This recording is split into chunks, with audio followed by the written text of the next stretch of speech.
Okay, I got your message, Nate. So it looks like we have a few that have said they're not going to be here. So I think we can start proceeding. Real quick before we do roll call, two possible changes of agenda. Well, not agenda, but things to add. We have a new member, John Roberts. Welcome. Thanks for joining the team. After we get to a roll call, we'd love a quick intro from you, if you don't mind. And then later on, Michael Nicoletti had indicated that he would be joining. He's from the state and is going to give us a little bit of info on rules and stuff like that. So we'll make some time for him for sure. First is, let's go ahead and do a roll call. Nate, would you mind doing a roll call for us?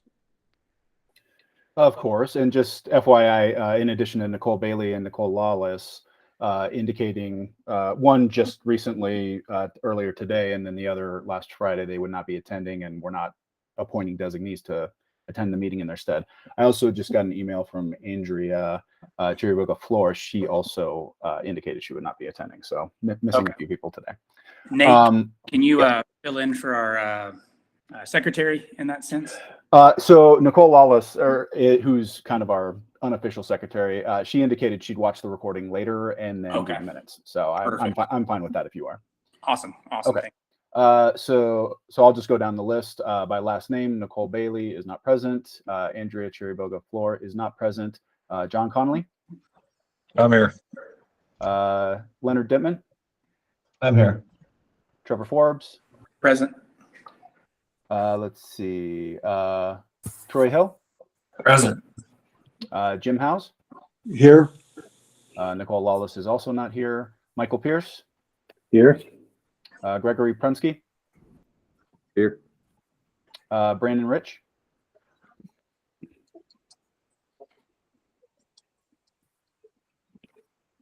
I see him. He is here. Jeffrey Reister. Here. Nathan Riley, that's myself. I am present. And Joyanne Rocha. Is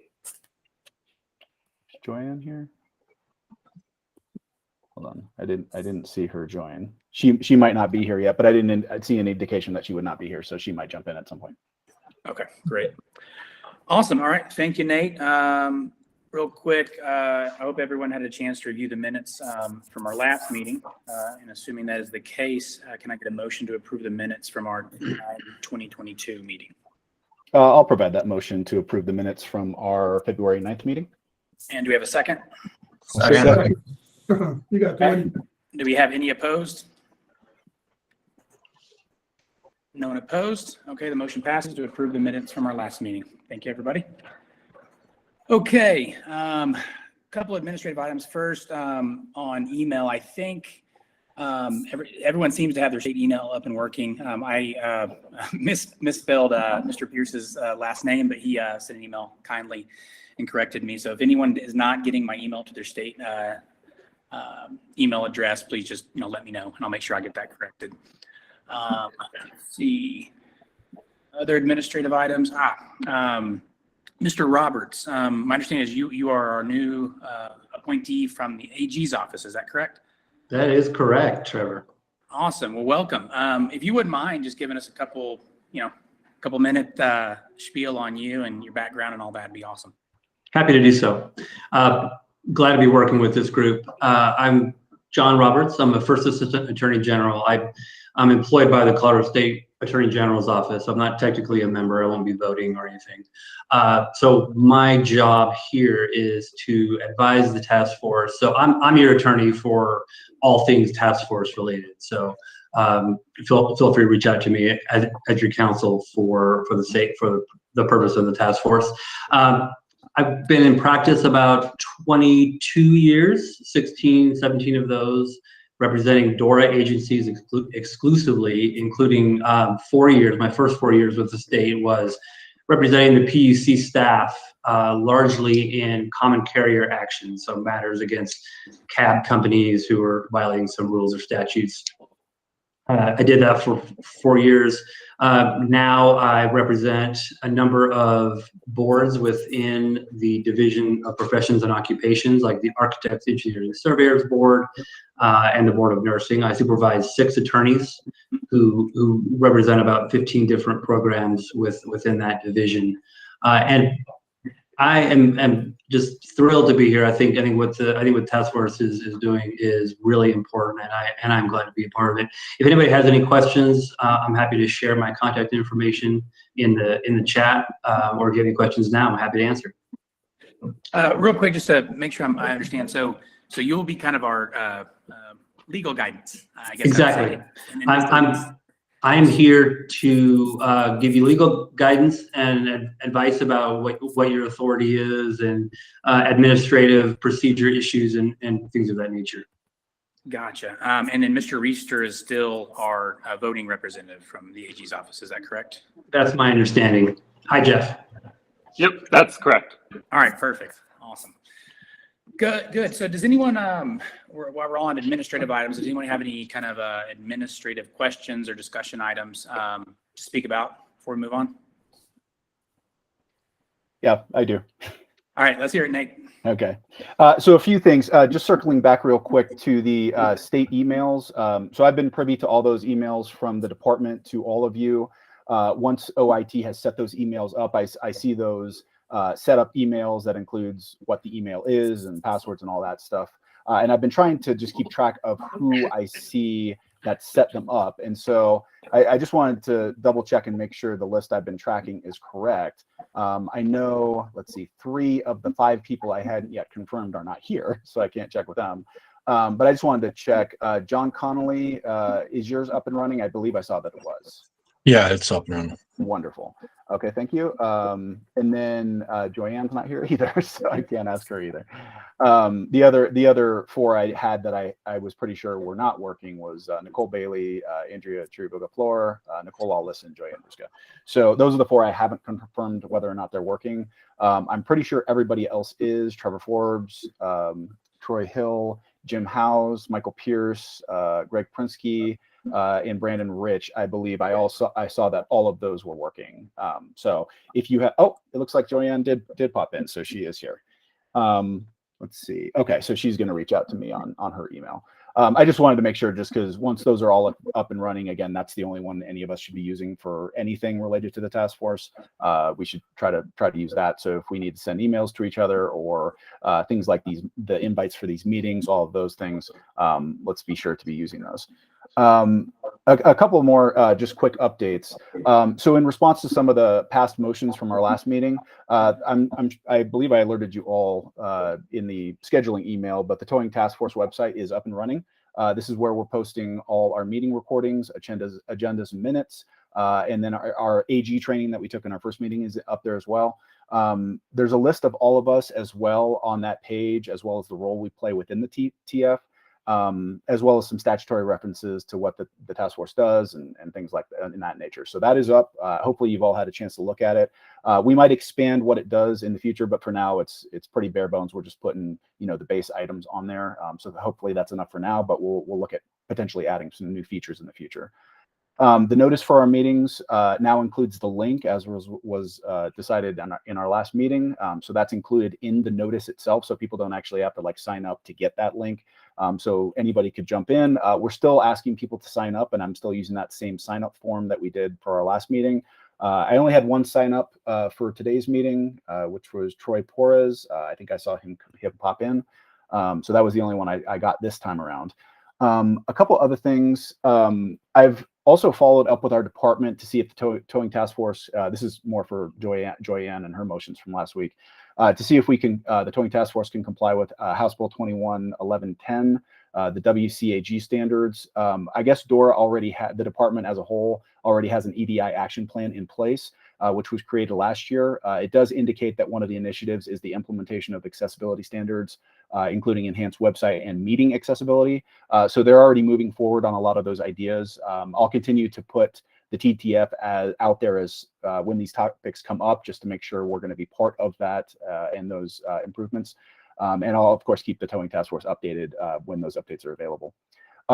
Also, just as an FYI, the commission itself at the PUC, they're pursuing a proceeding that kind of addresses these same types of things. So it's being approached from a couple different angles.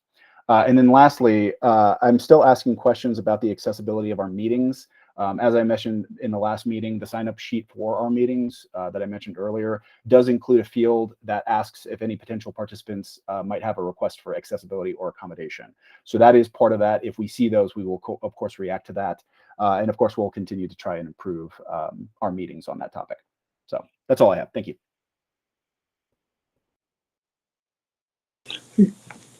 There we go. All right. Yeah, thanks, Nate. And thanks again for all you've done on this administrative side. I know you've got a day job that's quite busy, I'm aware of. So I appreciate all the extra hours you've been putting into this. All right. Let's see here. Next on our agenda. So real quick, I wanted to bring up and then discuss this timeline. As you know, in statute, we have a report due to the Public Utilities Commission, I believe on September 1st of 2022, which is not very far away, right? We had one meeting a month. We got our work cut out for us. And my understanding, and maybe Mr. Roberts can make sure I'm saying the right thing, but my understanding is that report will be submitted to the Public Utilities Commission. The Public Utilities Commission will then choose to implement or not implement some of those recommendations or discuss them later. And then they will turn around and have a report due to the legislators that will basically say, hey, this is what the towing task force recommended. And these are the things we did or did not implement, and here's why. That's my understanding, but maybe Mr. Roberts and or Nate might be able to corroborate that.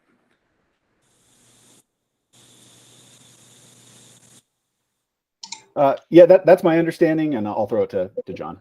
Yeah, mine as well. Sorry, it took me a second to unmute. I've only been doing this for 2 years. I don't know why I should be able to do this more smoothly. Yeah, that's my understanding as well, Trevor. Thank you. Okay, awesome.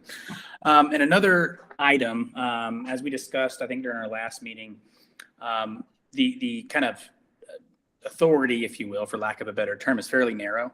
It's basically around rates. And then partially around kind of dispute resolution and how complaints are addressed and stuff like that. I think we all decided during the last meeting that that's fairly narrow and frankly not very useful.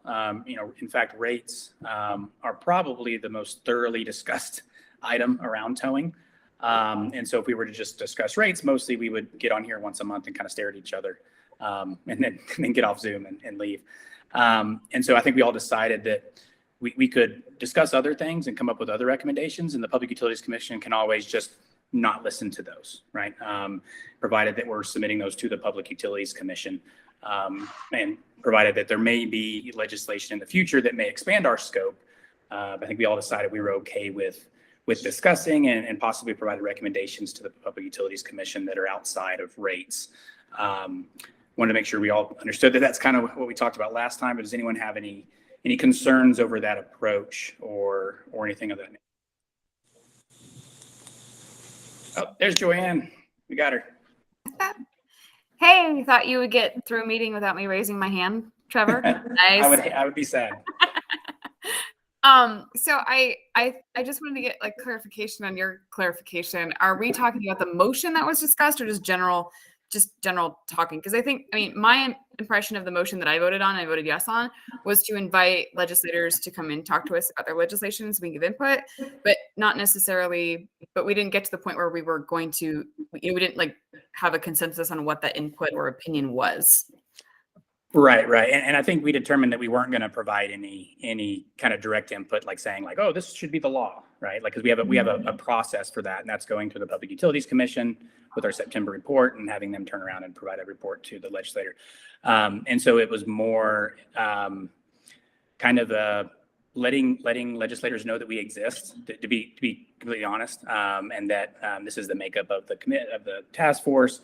And if there's any wide-ranging legislation that would be put forth, we'd love an opportunity to provide some input to that. And that was kind of the extent of it. I don't know if that answers the question or not. It does. In the agenda and in the meeting documents, there's a letter to legislators. Are you going to talk? Are we talking about this letter now, or is that a different part in our meeting? And is No, that's it. So that letter you saw the copy of. would be the letter, and there wouldn't be anything else. Also, we spoke with, and I don't know if he's on now, but he's not. But the Public Utilities Commission basically offered to use that pathway to hopefully get that letter to whoever, as opposed, there was some concern about, basically blasting the legislators with this letter that frankly they may not have any context to understand, and frankly may not even be looking at any legislation.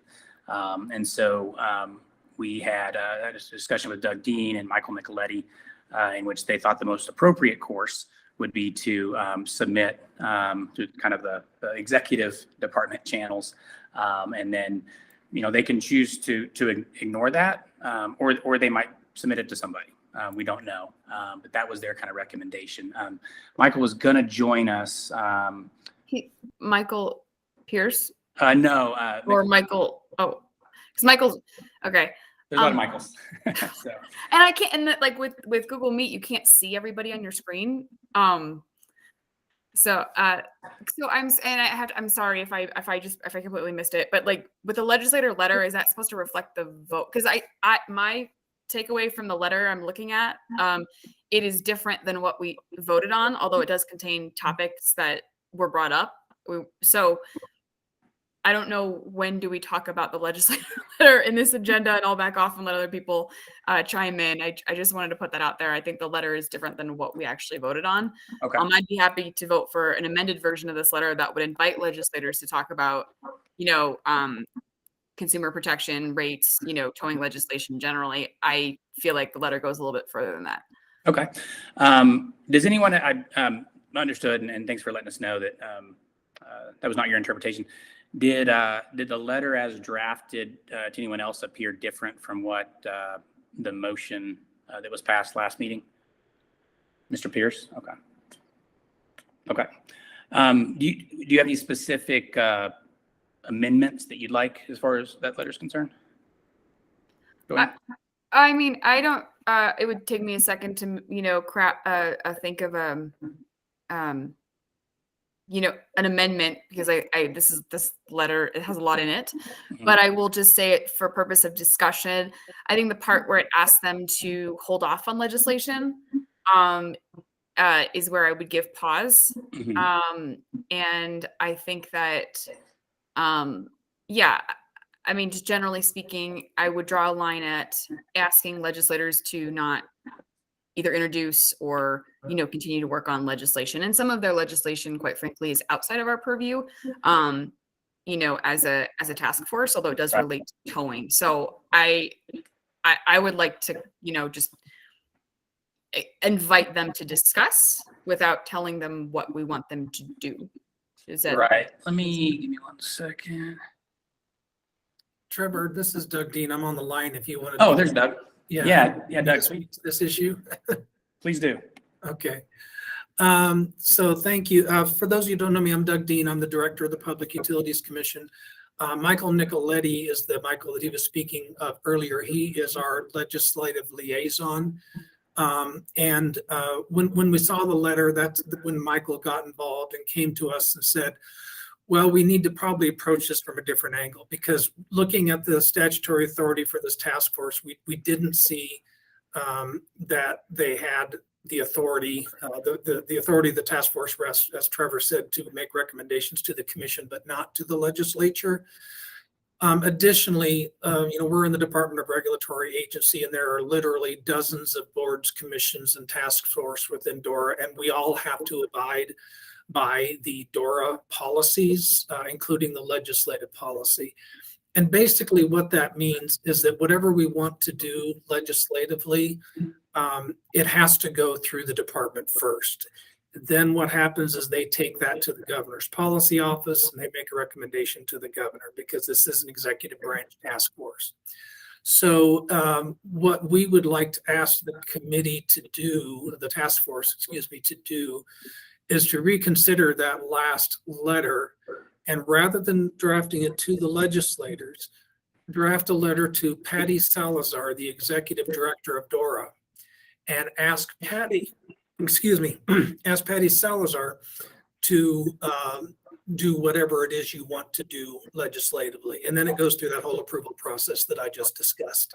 So you could ask Patty to let the legislature know that you're organized, that you would appreciate the ability to speak with legislators who are potentially going to be towing legislation, or members of the committee who are going to be hearing those bills, et cetera. And if we go through that process, that protects every one of us, make sure we're all abiding by all the DORA policies and rules and the governor's rules when it comes to dealing with the legislature. I can't guarantee exactly what will happen to it after that, because it has to go through that whole process, but that is the one and only appropriate process for a task force to request something of the legislature, is to follow the legislative policy and take that message through the department. And I'm happy to answer any questions if any of you have questions for me on that. So let's go, we've got some hands up. So let's go to Mr. Hill. I think your hand was up first. Thank you. I kind of concur with Joanne. It wasn't my interpretation that we were going to ask them to suspend or terminate legislation. I thought our vote was to have the legislators come talk about us what the content of their legislation was, and to make them aware that this task force was an actively sitting task force, and if there were connective issues that we could discuss them. That's what I thought we were voting for. Gotcha. Okay, and then we got Mr. Connolly. Yeah, I just want to say I agree with Doug on this one. I think we should do exactly what we're supposed to do. We come up with recommendations. We turn them into the PUC. We can throw a side note off to Patty as well. As far as future, I mean, there's nothing we're going to do in this year's legislation at all. Anyway, even if we had that power, etc., that's moving way too fast for this task force to even be involved with it. Yeah, I tend to agree. Once it was explained to me by Mr. Nicoletti, I just kind of think, it's just better to go through the appropriate channels, and they're explaining to me if those appropriate channels make sense. And to be honest, like, I don't think the legislators will care either way that we exist, and so I just don't know that it matters. But so I mostly am okay with that as well. Nate, I see your hand up. I think you're on mute, Nate. Sorry about that. So I would just echo everything I've heard so far. I think when we discussed this in our last meeting, everybody was just really excited and really wanted to be involved in any potential legislation. And I like that. I like that people that are part of this group are excited and want to make a difference and represent the people that we have been appointed to represent, all the different communities and interest groups that we have been dubbed to represent within this task force. I think everybody's just really excited about that. And we just didn't have that voice in the room last time to explain, okay, there's a way to do this, and it's not just sending a letter directly over to the legislature. So yeah, I would just agree with what I've heard so far from everyone else. Okay. Anyone else have any thoughts on that topic or disagree? Mr. Pierce? Yeah, I was curious if it is still permissible for us during either this meeting or the next scheduled one to just discuss what we know of the legislation that's coming, so that as a group we can understand more what the background feelings are and perhaps even hash out some issues. But then because we would be meeting as a group, that would have to be open, possibly be an advertised agenda item. But that's one of the ways that we can actually talk about some of the issues. But then instead of making a task force recommendation, and this cycles back to what I was hoping to do last time, is we can leave it as a group, and then individuals contact legislators in our independent capacities so that we can inform the legislators of our takeaway as individuals in our separate capacities. And so at least that way have some a better informed discussion with legislators with regard to the bill. And so I'm curious if that's an okay thing to do as a task force under a regular meeting. So yeah, I would say this, and then see if Doug might have some thoughts.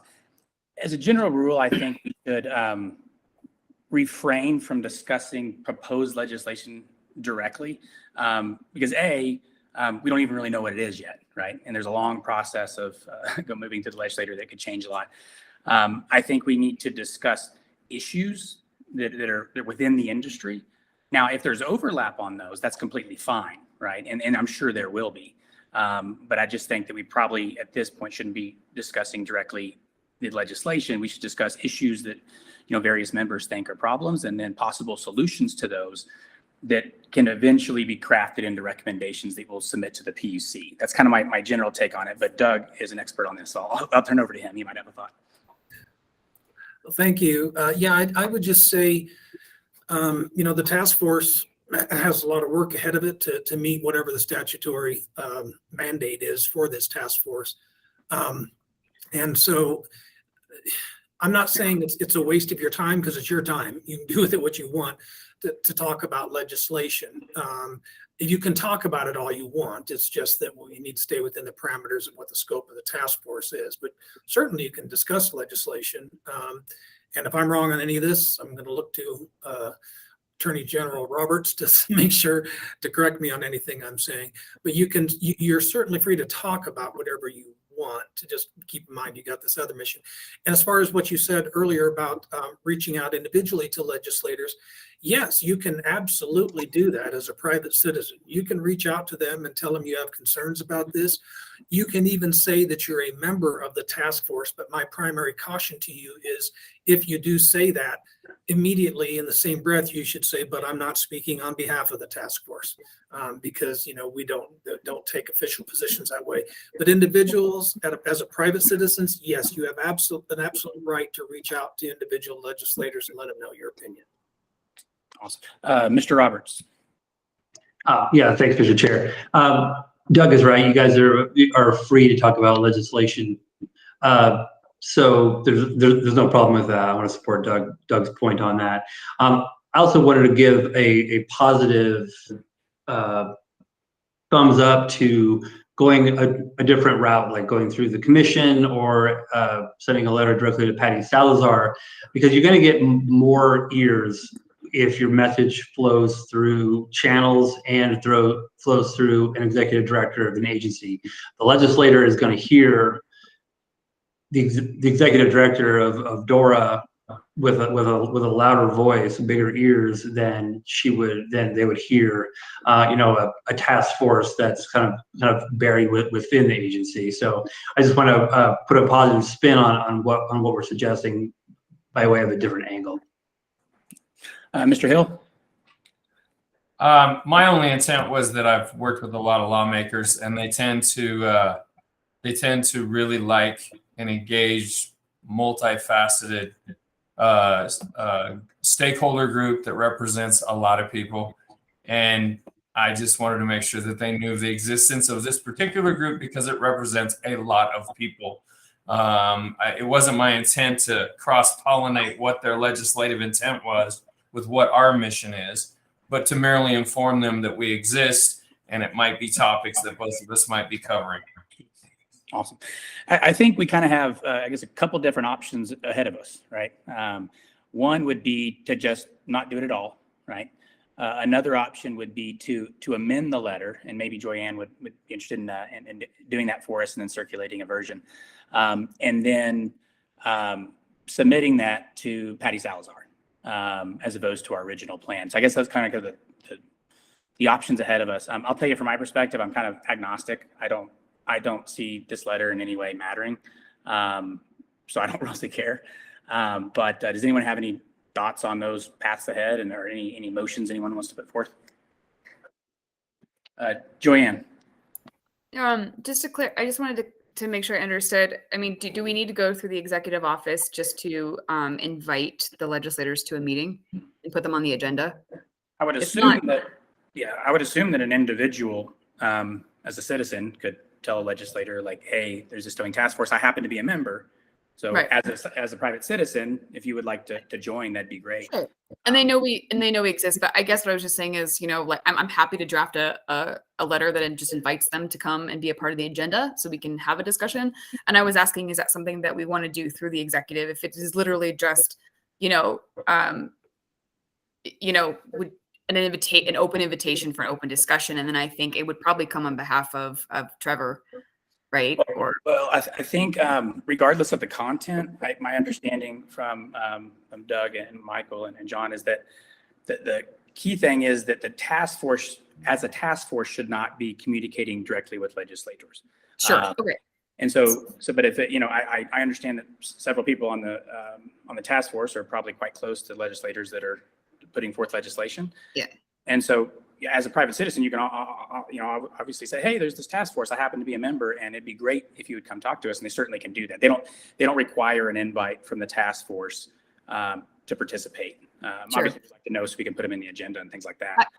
And I also, and actually, we have the AG's office here, so maybe John can jump in. But if a legislator has a stakeholder meeting on legislation, and you have multiple members of the task force who are present, and it's on the legislator's terms, and they have called the meeting, are we violating open meetings laws if we're discussing things relevant to our, does that make sense, or would it be a violation if only if we called the meeting in private? Does that make sense? Good question for Mr. Roberts. Joy, I'm not sure I understand your question. Would you mind rephrasing it? Sure. So if members of the task force, convene, then, and we don't give public notice, right, and it's not an open meeting, we're in violation of open meetings laws. So I'm asking if a legislator or any other body invites us to something, or we end up being present, and the topics involve this task force, then are we in violation of open meetings laws or anything, because you know what I mean? We're all together in the same room discussing some of the duties. Would we be in a gray area if we attended, for example, one of a representative Houghton's stakeholder meetings, and there's more than two of us in the room? Yeah, no, I don't. Yeah, and thanks for that, Joanne. I do understand your question now. That would be not a gray area. That would be a definite open meeting law violation if you didn't notice it. Thank you. You're welcome. Yeah, and I'm with Trevor. We're all, we can all independently, reach out to legislators. A lot of us do have relationships, but I am kind of getting the impression that people do want to have a conversation about some of this stuff, which is why I'm completely in support of, going through the proper channels and just inviting a general, conversation about what might be pending. But I will defer to the group on if we do that, but I would be in support. I think there are some folks who would like to invite that conversation. Whatever the channels are, whatever Doug and John advise us is coloring inside the lines, I would support that. Mr. Connolly?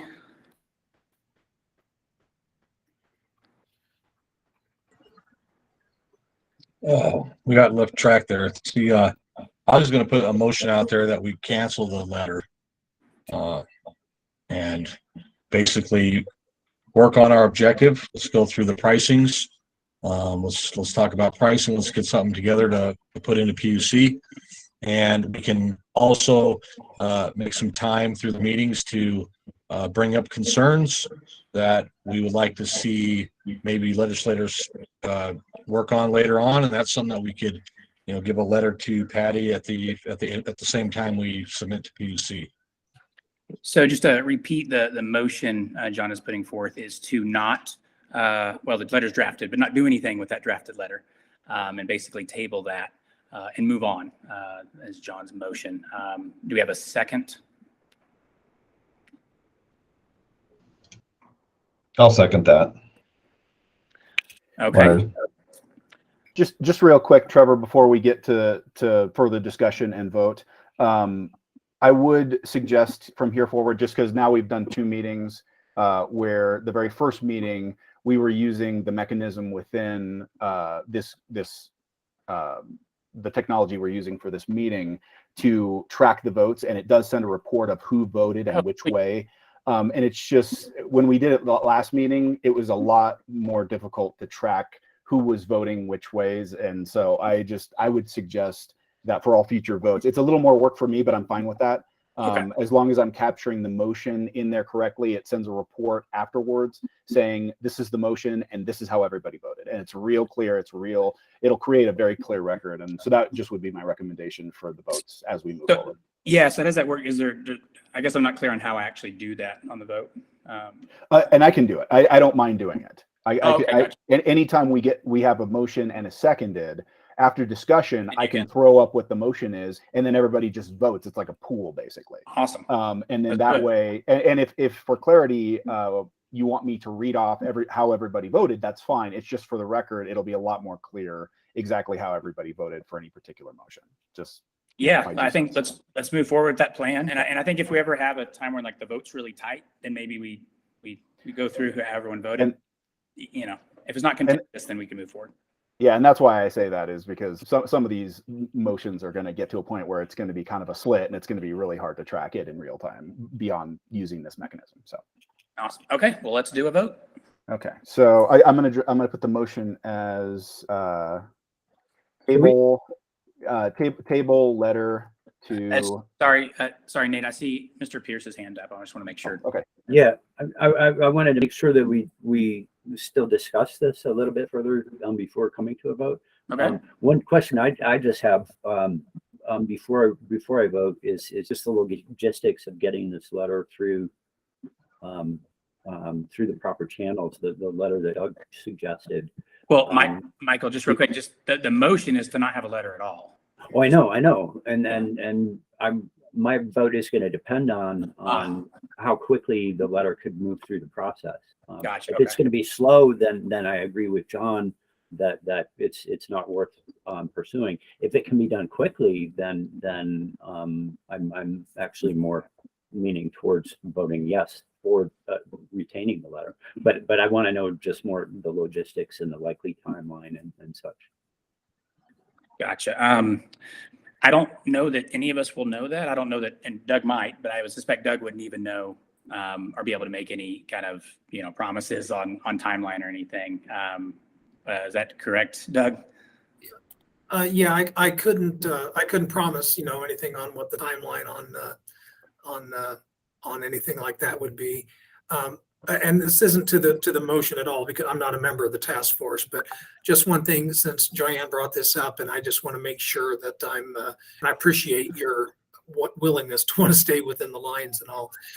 If you do at some point want to invite a legislator to this task force, I just wanted to make sure everyone understood that would also need to go through the proper process. In other words, that would be sent up to our legislative liaison and the executive director, and then they would forward that on to the policy office. Gotcha. And Mr. Hill, I see your hand up. Hi, I'll be quick. Thank you. I don't care whether this letter goes anywhere or not.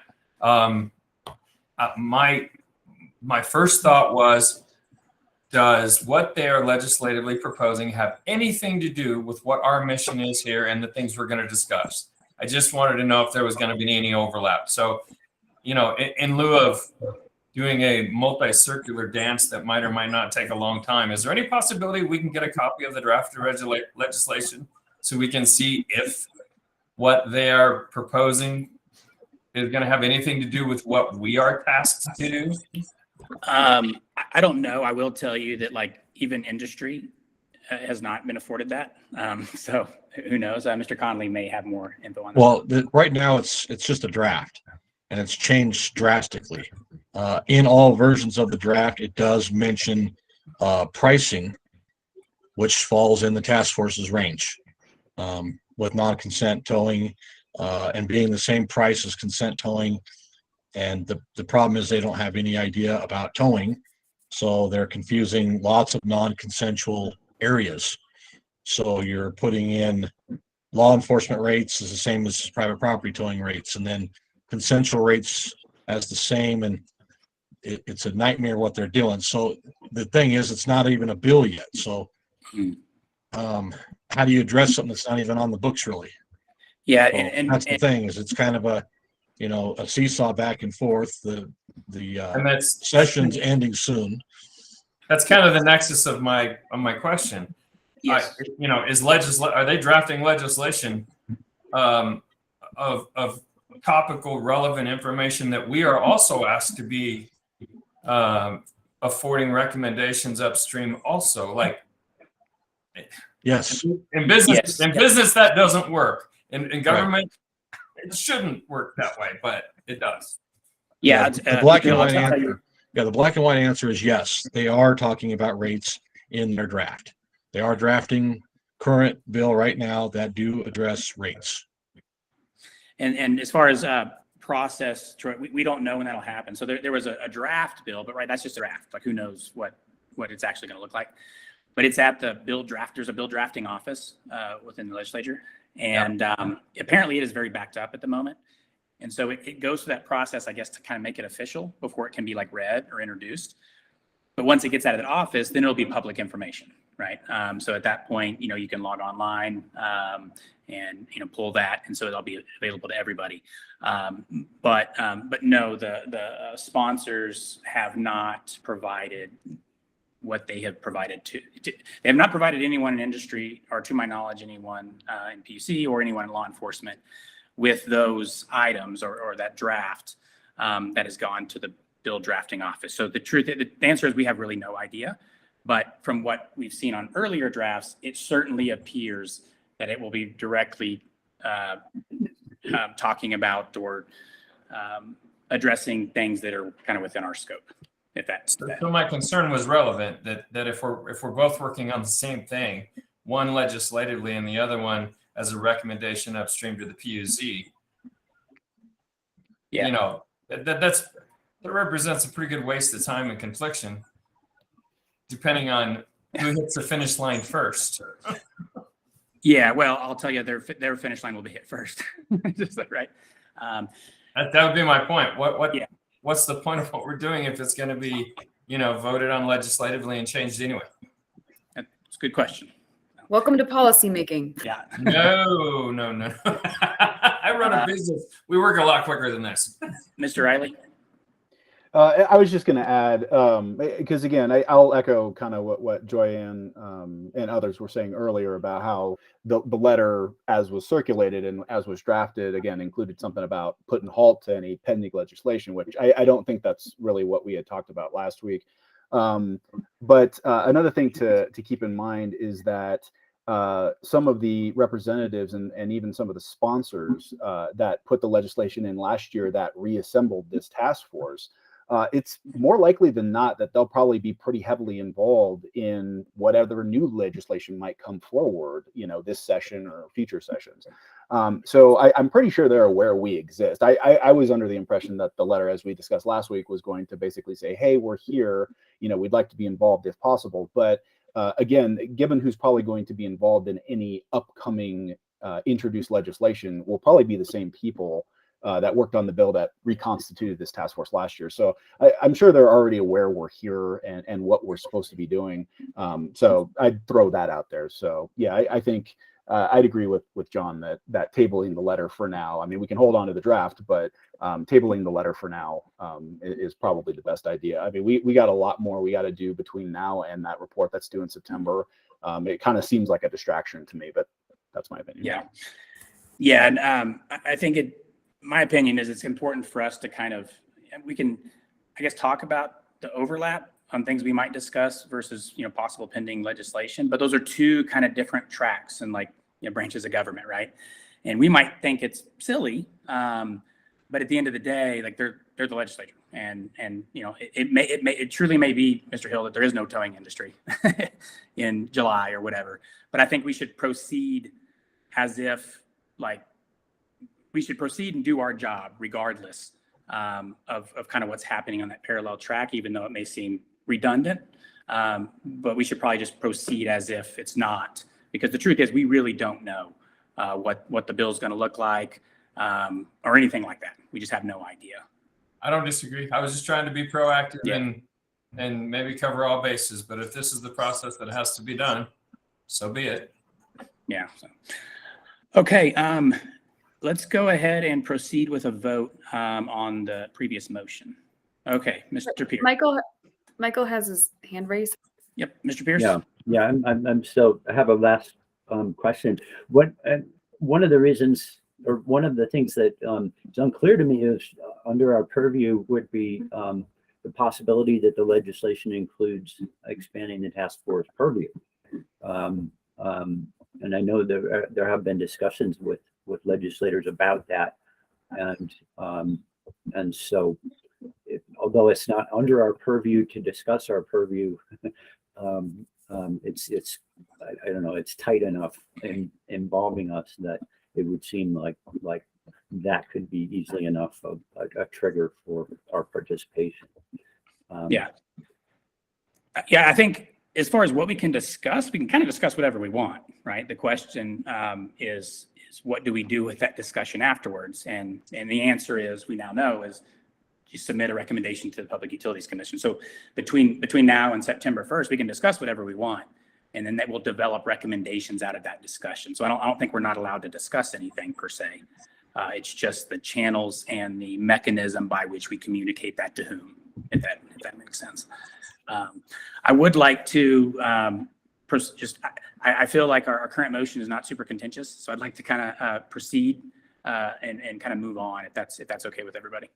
So I have it set up as the motion as table letter to legislature as approved during the 2/9 TTF meeting. Is that okay? Does that sound accurately captured? Sounds Sure, good. works.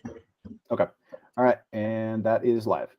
And please, only towing task force members vote on this, because we had a few slip on one of the other times that were not part of the task force voting. So, I mean, it's easy to weed those out, but.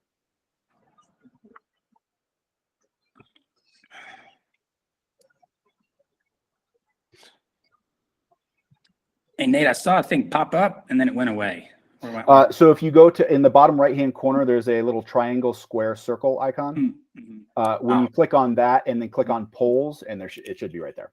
Awesome. Okay, thanks, Nate.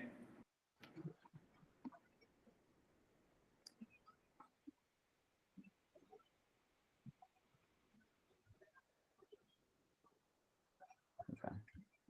And I have not figured out how to vote myself, since I'm the one who posts the poll, but I'm a yes vote.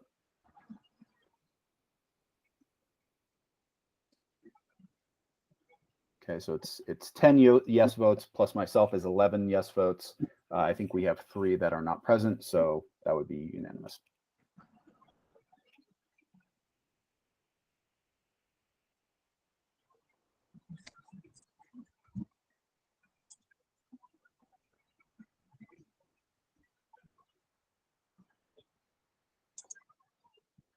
Okay.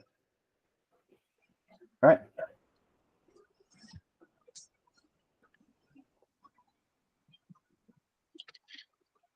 And then Nate, just let us know when we've got a vote from everybody. I believe we do. So Okay. What was yeah, the count? again, there was, so it's 10 yes votes. I haven't figured out how to vote myself, because I'm the one who posts the poll. I'll figure out at some point, but I'm a yes vote as well. So that makes 11 yes votes, 0 no votes. I believe there's 3 absent, so that would be the whole task force. So unanimous. Yes. Okay, it passes. Thank you very much. Okay, now we have one more kind of procedural thing to discuss before we kind of move on to the meat of it.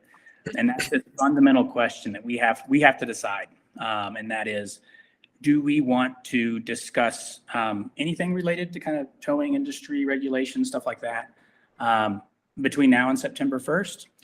Or do we want to say, no, we are only going to discuss basically pricing, to be honest? And we have to determine that, because that is dramatically determines kind of the course of our task force and what we do and where we spend our time. And so I wanted some open comments from folks just to see what people think. Mr. Connolly. I mean, rates are here again, what we just passed with rates, with this annual adjustment on the CPI. It's too new to determine if it's going to work or not. So we really don't have a lot of I mean, we'll have maybe 2 or 3 months to be able to adjust to that and see if that's working. And we're also being hit with fuel at the moment. Troy could probably attest to this. Fuel's jumped $1 in the last 24 hours. And it's going to keep on going. If that fuel price gets up there, I mean, right now you're at $5 a gallon. That plays a huge difference on a tow truck that gets 3 to 4 miles to the gallon.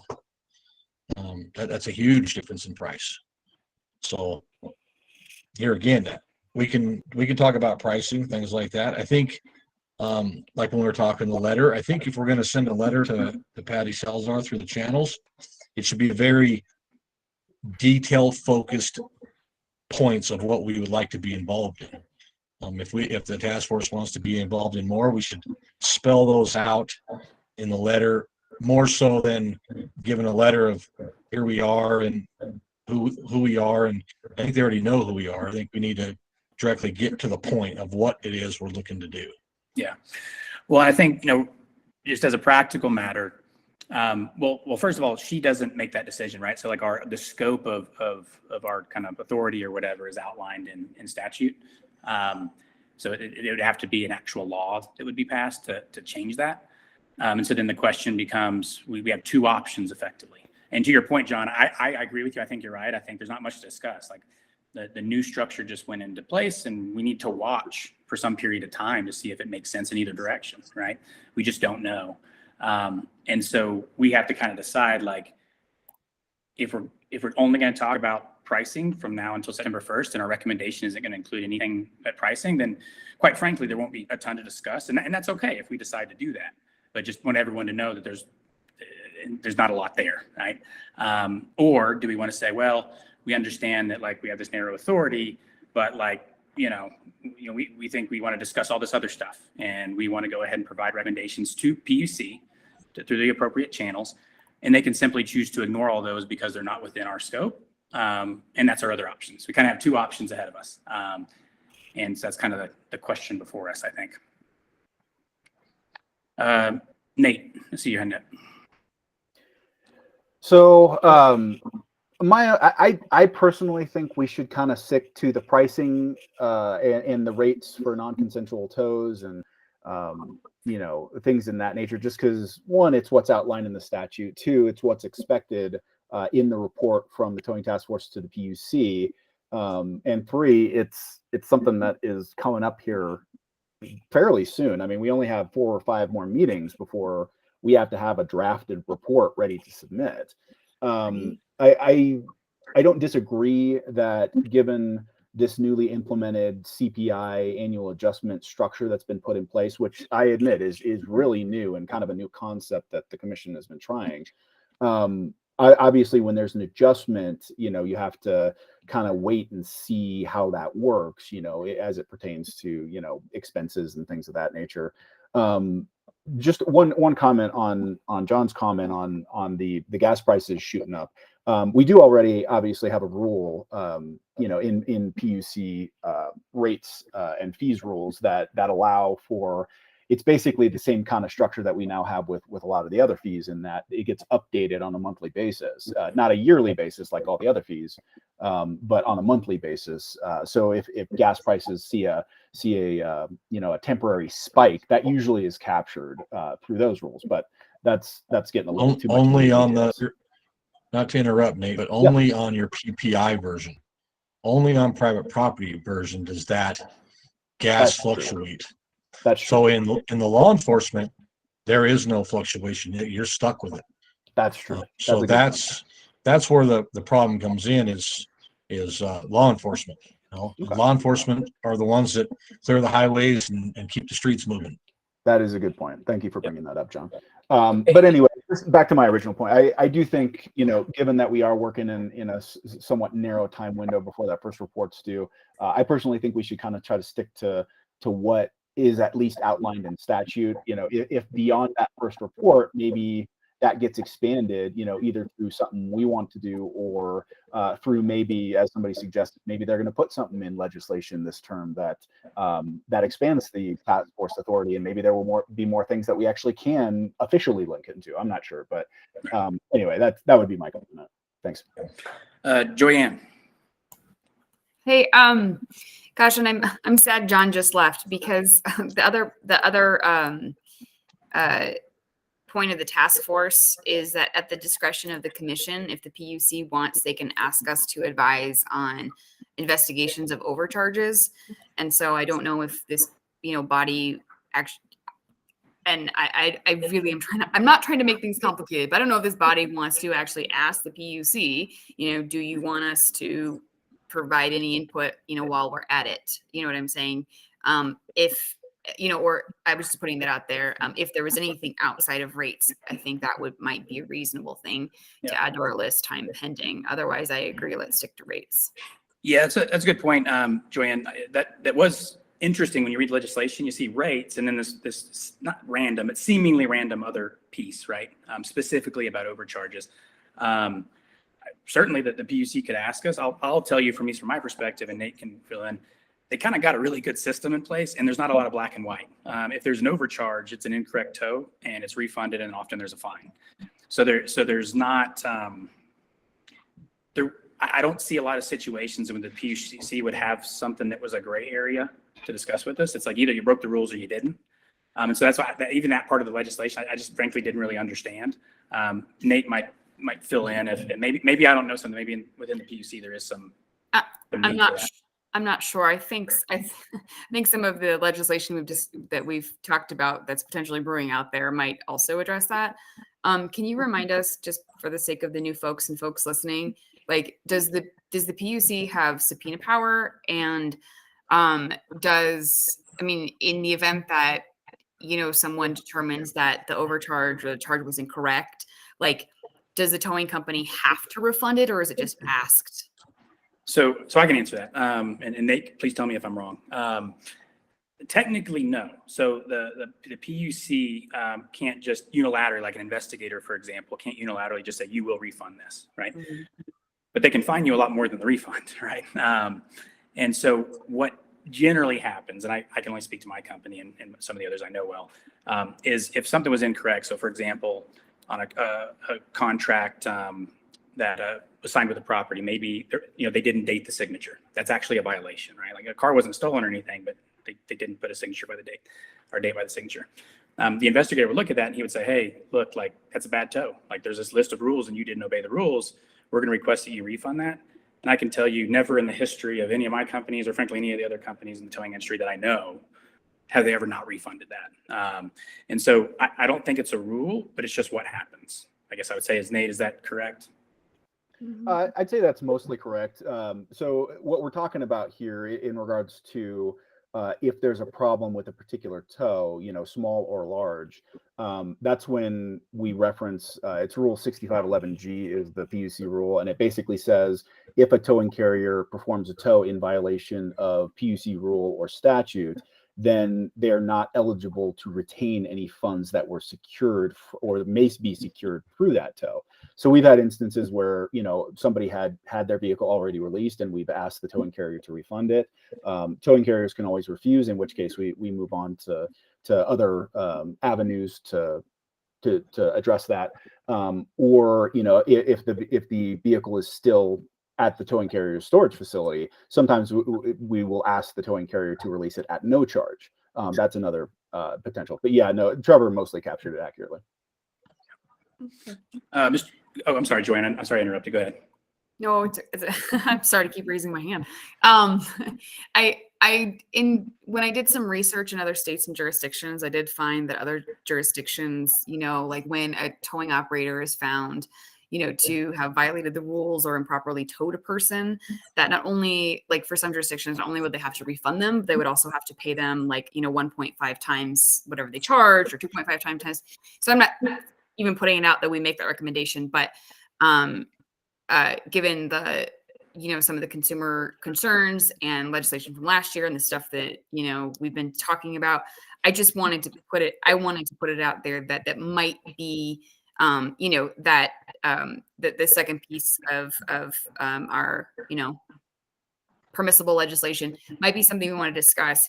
But again, only if that is something that the PUC is interested in hearing, because I think we would kind of overstep a little bit if we started making recommendations on overcharges or inappropriate charges without PUC inviting us to. Yeah, I agree. Yeah, as written, I think you're correct that like they could solicit that feedback from us. So on a specific case, right? Like, hey, there was this case. Here's the facts. Like, we'd like some feedback from the towing task force. That's an unlikely scenario, but they could do that.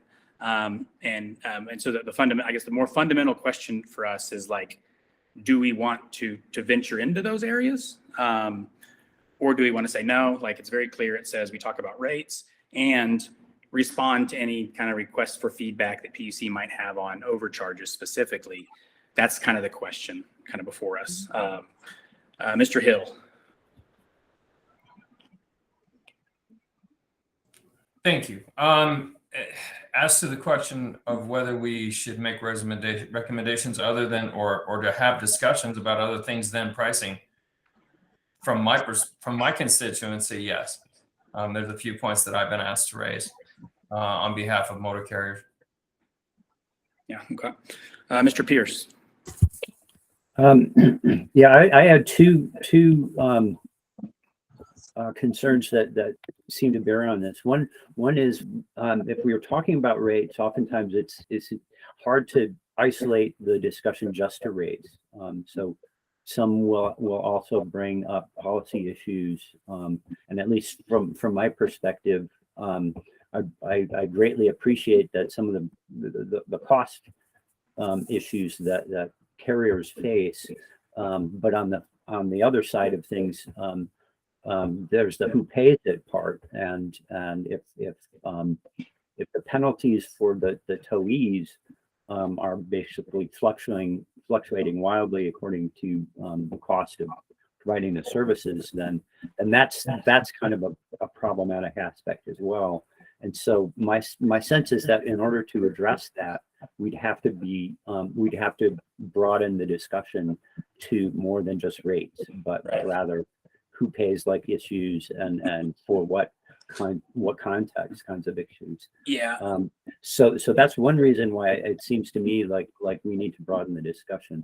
Right. Another one that I'm concerned with, and I'm hoping that the Attorney General can weigh in on, is I would really like to speak with the other members of this task force, so that when I make recommendations to legislators, I have a more thorough grasp of all of the issues. My concern is with open meeting laws and having any discussions with any of the members here about what's coming up in the legislation, crossing over into our mandate or our purview. And so I'm very wary about being able to talk with things productively, so that we can make sound recommendations to the legislature without crossing our open meeting requirements. So that's one of the reasons why I would lean in favor of us broadening the discussion outside of rates. So those are two inputs from me. Yeah, I do agree. As my job as chair, if we were to constrain things to just rates, would be very difficult. I find it hard to believe that we would not be constantly venturing into other areas. So I kind of agree with you on that. It'd be unlikely that that's an easy thing to do. Mr. Rich, that's your hand up. Yeah, so I just think that, when we talk about rates, we're likely talking about, things that impact rates, right? So it'll veer off a little bit because you're addressing the things that are going to impact rates. So you're not just going to say, we want it to be $10 or $5. I mean, you guys are going to bring the issues that say, well, here are the things that impact rates, and other people are going to bring counter arguments on how it affects the consumer, et cetera. So it does allow a little bit of leeway, but I'm just concerned at, just with the difference of views and opinions and everything else. I mean, it's going to be tough. I mean, we've voted on one motion in this whole, time that we've been, for 2 hours. So if we veer off on other things, I just think that we may never get around to really diving into the issues of rates, which we've been tasked for. Mhm. And the other part of it is, I think sometimes when you veer too much, and if we put stuff in a report that wasn't asked from us, I mean, in some regards, that could rub people the wrong way and be a little offensive if they have different opinions, because there's, it's now part of a report and they're saying, why are you guys putting this stuff in a report that we didn't ask you for? And they have their own opinions and to do it. And so I think, well, a lot of the stuff that has been brought up are very valid points. Whether we're testifying, but that's, to prep us for testifying for all these other things, that wasn't asked of us. And so I think we got to kind of stick to the task at hand in order to get the job done. Otherwise, I think we're going to be sitting here talking forever. Yeah. Mr. Riley. Yeah, I'm echoing essentially what Mr. Rich just said. I respect what Michael says as well. I mean, there's no way that some of these things aren't interconnected, and there are going to be some areas when we're talking about rates that's just going to naturally migrate into other topics, and I think that's totally fine, and that's something that's just inherently going to happen. Like I said, my concern was just that, we try to stay on track as best as possible. September is going to be here before we know it. I know what reports like this are like.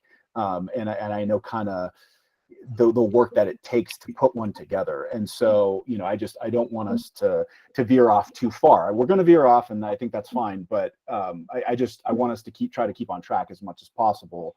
Because again, September is going to be here before we know it. And if we don't have something that's cogent to introduce to the commission, who knows what kind of traction it's going to gain, if any.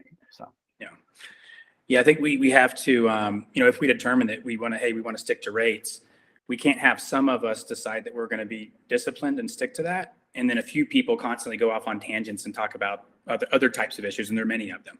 And so there might be a little varying, but frankly, the discussion of rates, and just so everyone's clear, because I think there may be some confusion, there is not a situation in which on the non-consent side that towers choose different rates for different things and stuff. That's not a thing. It's illegal. There are very clear rates mandated by the PUC that can be charged for what, right? There's no gray area on that. And so you might veer a little bit, but if you're talking about rates, the discussion really is going to be around economics, frankly, right? It's going to be analysis on fuel costs and how that relates to expenses for a tow company and what % of their cost structure is that. That's the type of discussion that is going to be around rates. It's unlikely that we could veer off too much and not just do it on our own, right? There are very clear rates, and they're established, and there's analysis and economics behind those, and that's what we would be discussing if we stick to rates. All right. It kind of seems like we're, I almost feel like 50-50, to be honest with you. Does anyone want to put forth a motion? Because I think we do need to decide and move forward because we don't have a lot of time. Does anyone want to put forth a motion in either direction, as far as say, let's be very disciplined and stick just to rates? Or obviously if PUC requests our input on overcharge questions. Or do we want to say, hey, we want to mostly focus on rates, but we're okay with discussing topics? Joanne. So I don't know who the appropriate person this would, if it would be Nate or you, Trevor, but it might help us if somebody kind of kicked us off soon with a table of contents, almost like an agenda for our report. I think that might help guide our conversation. And so just put, so maybe that is even this type of rate, you know what I mean? Like all of the different types of rates. And then, maybe time pending or as we go along, there might be some additional points. So I raised my hand right before you said you were going to make a motion. So I apologize. I didn't mean to go off topic, but I'm just putting it out there that it might also be helpful moving forward is just having table of contents, which is like an agenda for the long term. And then we move through that however, we think it's appropriate. Kind of get us started. basically, right? Yeah. If you have a specific motion that you would like someone to make, one way or the other, I'm happy to make it so we can go ahead and get the vote going. Yeah. Okay. Let me jump over to Brandon. I want to get some thoughts from him. Sorry, Brandon. Good.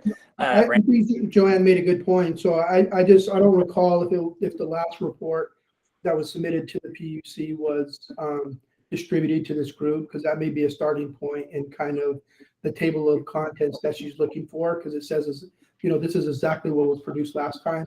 And so we could follow it, change it a little or whatever. But I think that would be helpful. Yeah. That's exactly what I was thinking of, Brandon. So with that, I mean, I'll be brave and throw out a motion. And so I'd like to make a motion that, we stick to focusing on the rates and, any topics that have to do with impacting those rates, as well as any other requests that come in from the PUC from time to time. Okay. I'm going to hold off on that real quick just because I have two other hands up. Thank you for that, though, Brandon. Mr. Connolly. Oh, I just wanted to bring up that I believe, Nate, is it the end of March when the report comes out for this year's CPI increase? I'm sorry, say that one more time. This year's CPI increase, doesn't that come out here real soon, like March? It's already out. It was effective on Monday. I didn't see it.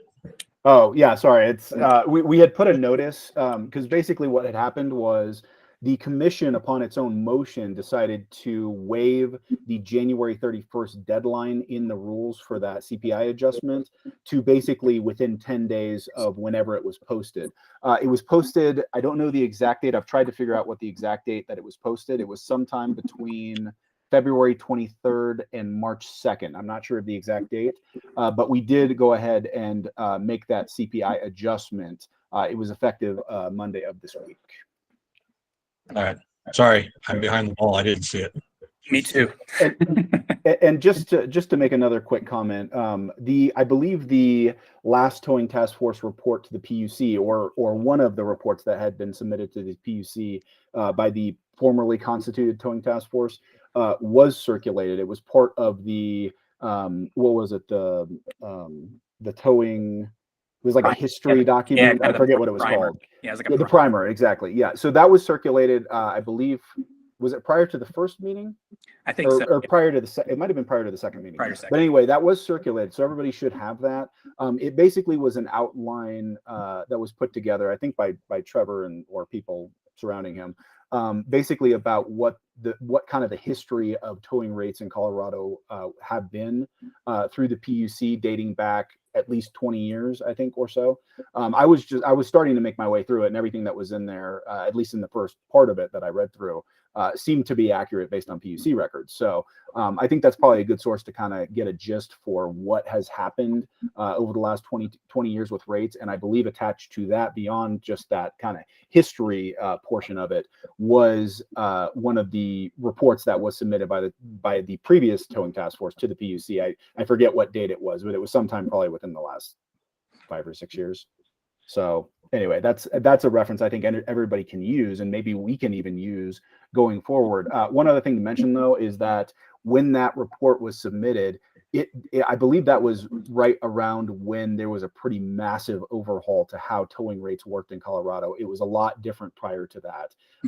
There was, for example, I don't think there was any towing regulation on rates or any PUC regulation on rates for vehicles that were like over 10,000 GVWR, gross vehicle weight rating, and things of that nature. It also instituted a new pricing structure for law enforcement order tows that wasn't previously there. It changed a lot. And so obviously there was a lot that went into that report.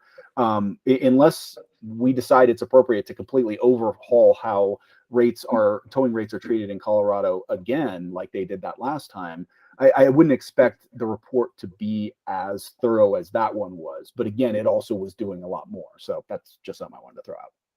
Okay. Mr. Rich. I forgot to take my hand down. Sorry. Oh, no worries. Okay, real quick. We still have the motion kind of pending for Mr. Rich, but I want to hear from Mr. Pierce really quick. First, I'd like to just talk quickly about what I threw in the chat.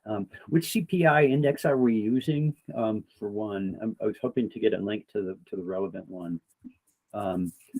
But second, in response to the motion, that sounds good to me. But I want to have a tad of expansion in there, which would be that we're discussing rates, and when we talk about the factors that bear on them, I would like to ensure that we're not just talking about the economics for carriers, but also the impact on those who are towed, and start talking about the potential fairness issues that can raise if, for example, if gas prices are going out the roof in order to cover the carrier's costs. Now all of a sudden it's a huge fine for people who are towed, and that again, it strikes me as problematic.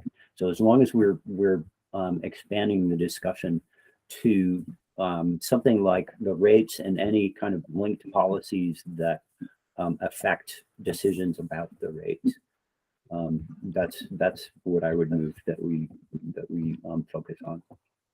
Okay. So we got a motion from Mr. Rich to constrain the until further notice, until we're told otherwise, to constrain the task force discussion items to rates and any requests from the Public Utilities Commission regarding overcharges. Mr. Rich, is my description of your motion correct? Well, it's to raise and to kind of what Michael was saying, any of the items or factors that may have an impact on those rates. And then I think we could go, if we get a second, then we can go into discussion to do a amendment to that. Okay. And then items that, impact consumers' decision or do that. Okay. Well, since we haven't had a second or a vote, I think I can just change it. So I think then the motion would be to constrain discussion to rates and requests from the Public Utilities Commission and any ancillary factors or considerations that involve rates. Awesome. Okay. Do we have a second for Mr. Rich's motion? Second. Got a second? Okay, Nate, let's do a vote. Okay, sorry, I'm just writing it all down here. So The last Hold on. piece, Nate, was that, and any questions or issues brought forth from the PUC from time to time. okay, so what I have is constrained TTF discussion topics to towing rates, and then in parentheses and ancillary factors and requests for the PUC for discussion regarding, is it just overcharges or just broadly? It's overcharged. Any requests from the PUC, any requests, from the PUC from time to time, for any additional requests. And I would actually, just a verbiage thing, instead of ancillary, I would say related. Ancillary is a little bit more specific, and I think related is a little more broad. All right, that's fine. And request should I just say and request from the PUC? Yeah, any additional requests from the PUC from time to time, or requests from the PUC.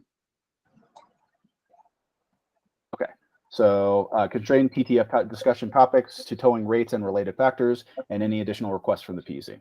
Good?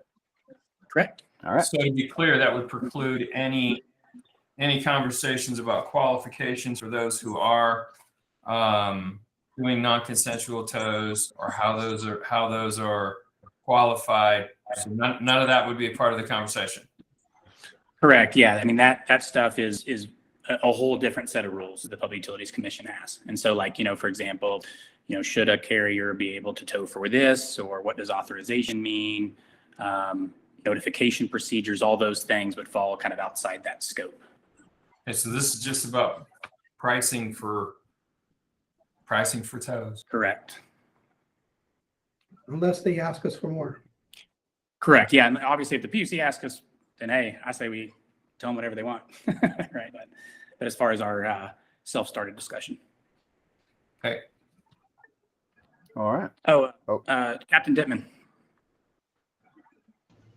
Sorry, I wait till I think we're all settled, and then I put my hand up. Well, we've got our AG rep here, though.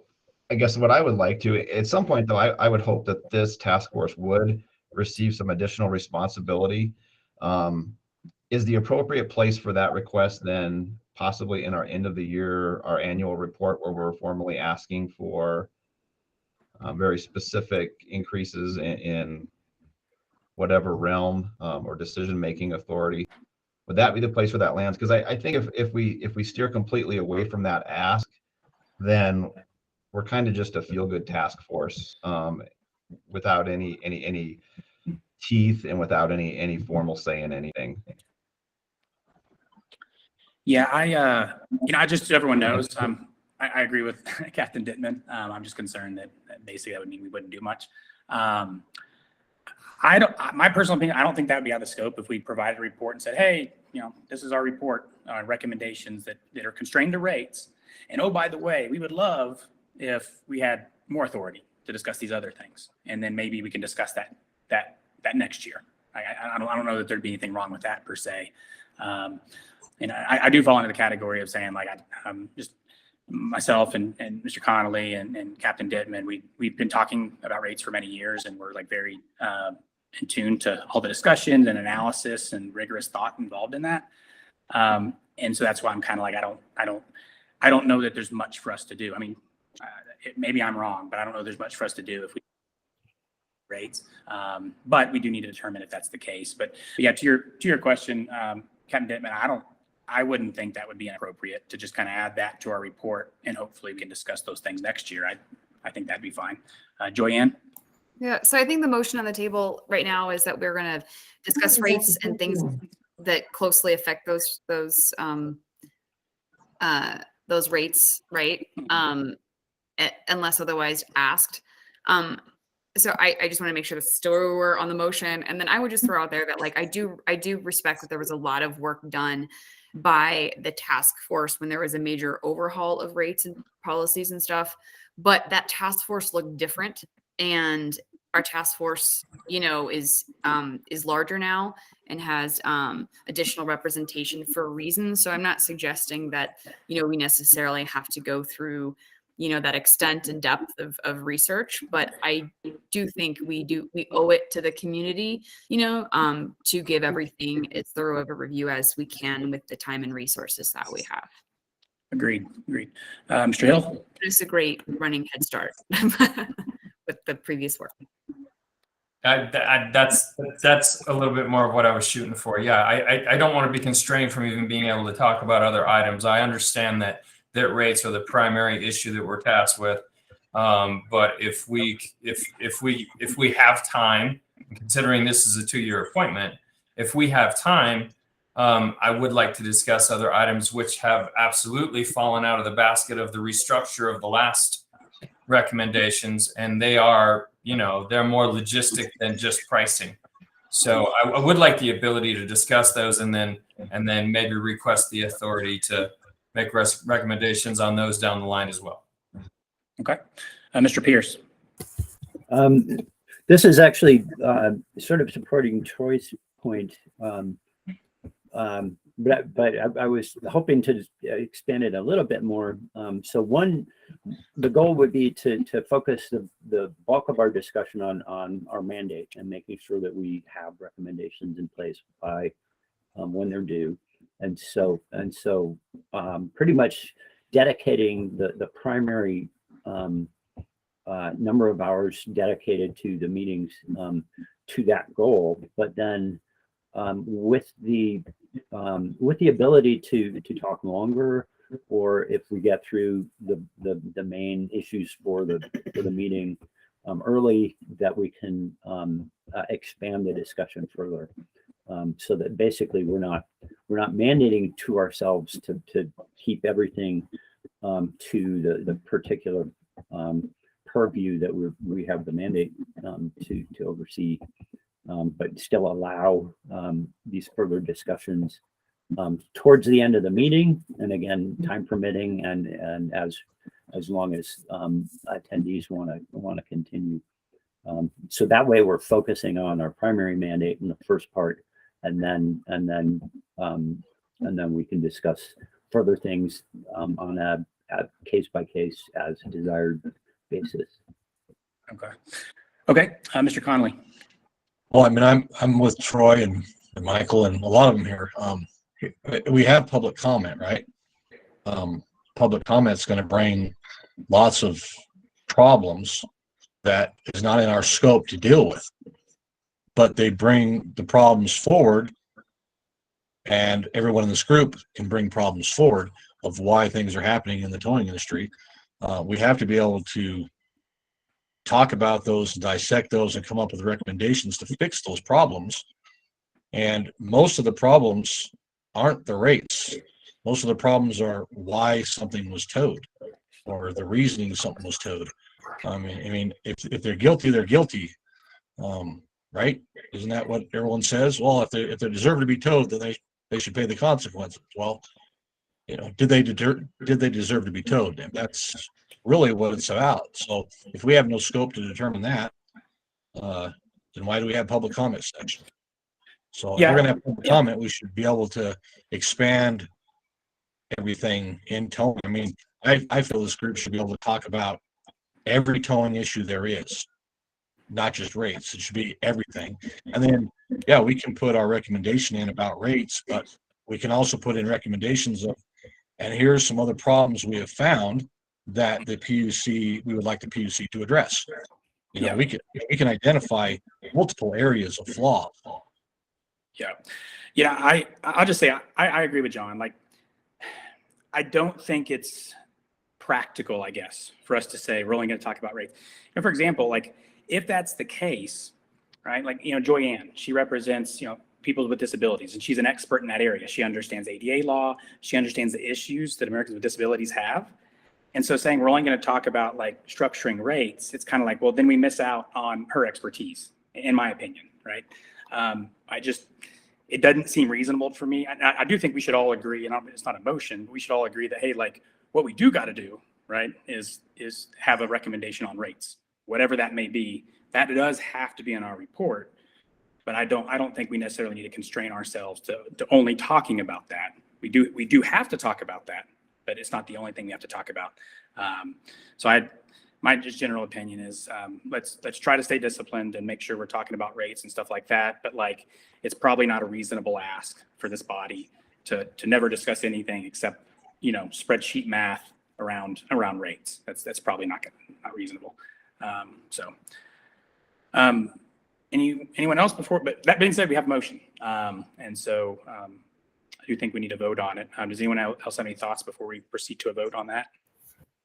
Just repeat your motion, please. Yeah. Nate hand up and he had a thought, and then he can repeat the motion. Yeah, just a quick thought, and then I will repeat the motion. So again, I know that we're just inherently going to talk about other stuff, and I totally understand that, and I don't think we should be restricting ourselves from again deviating into those areas when it's appropriate. But again, I think we should try to stay on task, because again, I worry a lot about these reports, and that's probably just because of my background and the fact that I've done these kind of reports before, and I know how much work it takes to put one together.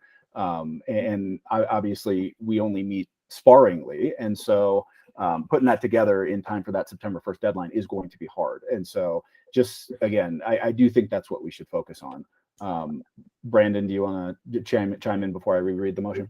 Yeah. No, I'm just going to reiterate kind of what Nate said, and you know, to the captain's point about, you know, maybe we go back and ask for something at some point to be able to do more. But basically, what we're going to do is we're going to talk about a lot of stuff that really has no teeth in it, and not only no teeth. I mean, we're barely making a recommendation rate, but we're going to talk about a lot of stuff.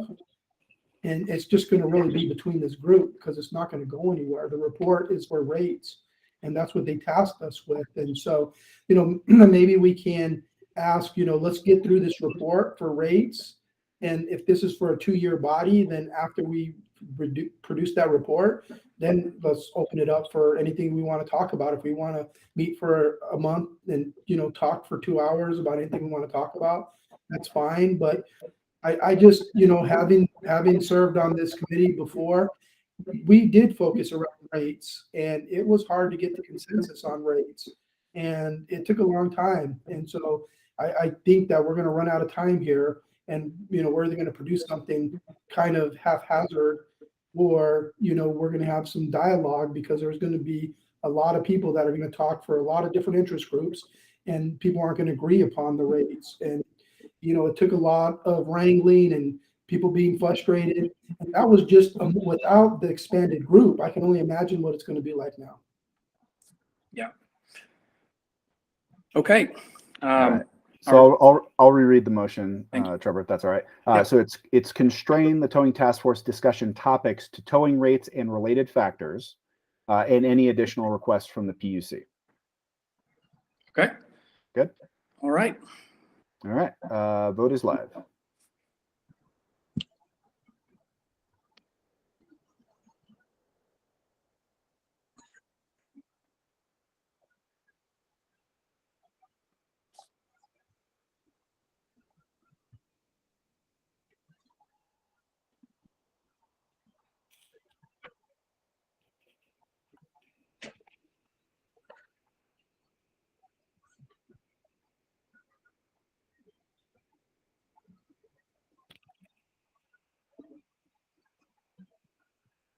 And there are currently 10 towing task force members in the room.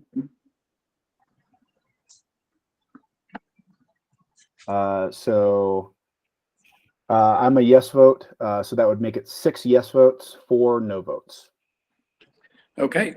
The motion is passed. While the law remains as it is, we all need to make sure that we're trying to stay on topic regarding rates and anything that's very closely related to rates. Okay. All right. So that being said, let's talk about rates. Who has any topics, issues, any of that kind of stuff they want to bring up? Mr. Riley, I gotcha. I personally think, and again, this is just kind of throwing my idea out there. I think one of the best first steps we could take is just to actually go through, almost line by line, Rule 6511 and just see what's in there now. It's, and again, we're getting kind of close to the end of the meeting, so I don't know if it's realistic to start that right here, but maybe that would be a good place to jump off during our next meeting. But I personally think that, that would be a good starting point, is to just read what's in the rules now.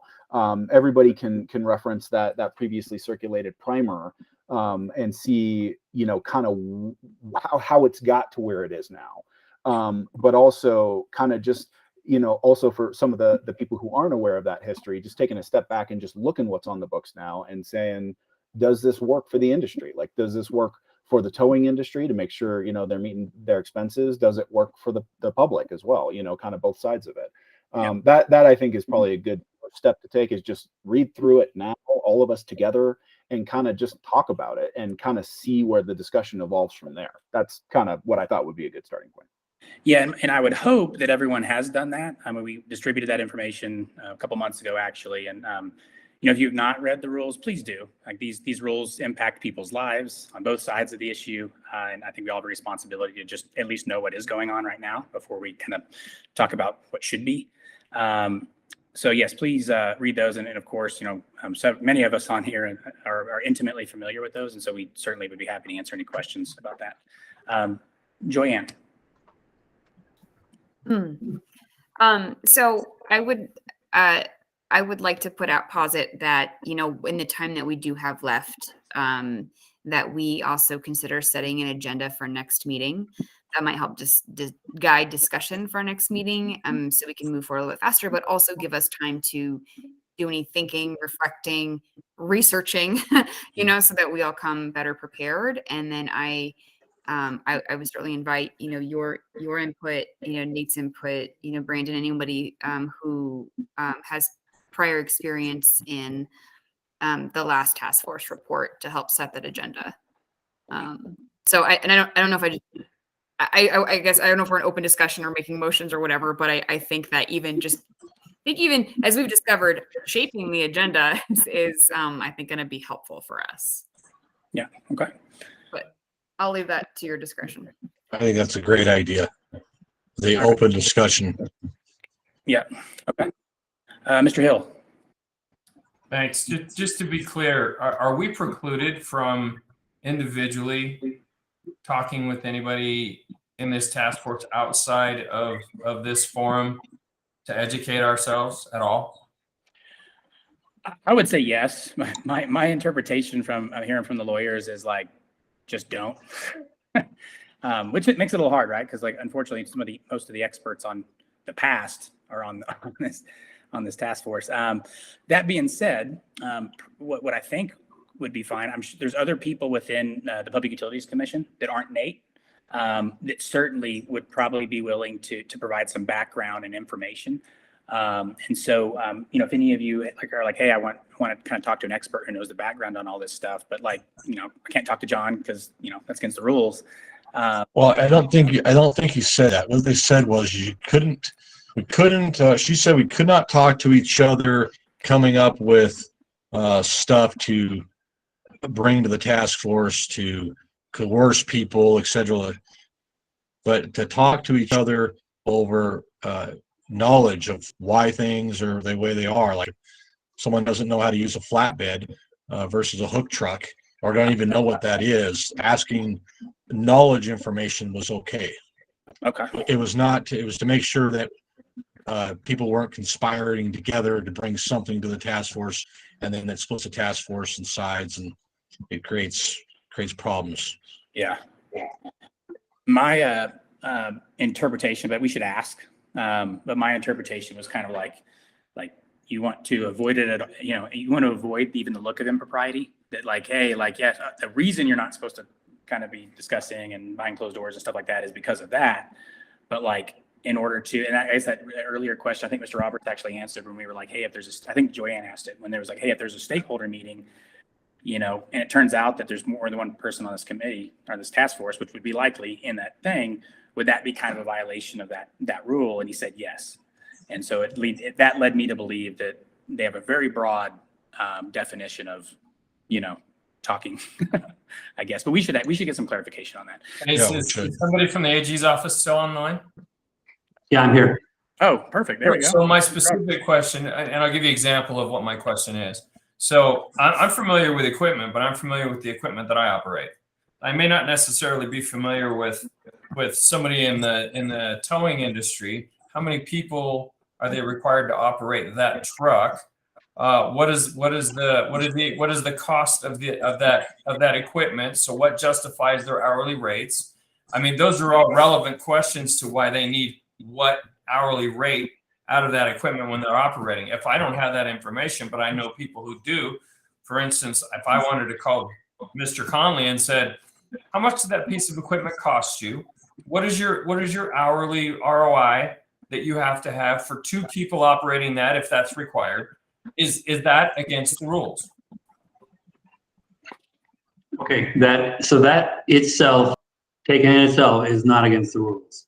However, to Trevor's point, the fact that you are both on this task force could create the appearance of impropriety, and as a state agency, that if it looks bad, it is bad. So my advice as your attorney is, I would be very careful, like extremely careful about what you're talking about when you're talking about. If it could be construed as anything to do with task force business, that's a blatant violation.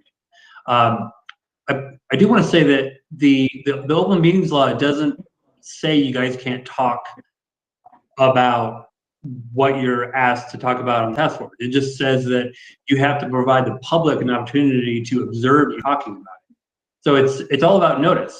So let's say, Troy, you and John want to get together and talk about even task force business, some policy or legislation issues. You can do that as long as we have 24 hours, at least 24 hours notice to the public of when and where and what you're going to talk about, so that members of the public have access to what we're doing as their government. Okay. So the best thing, Troy, just ask me right now.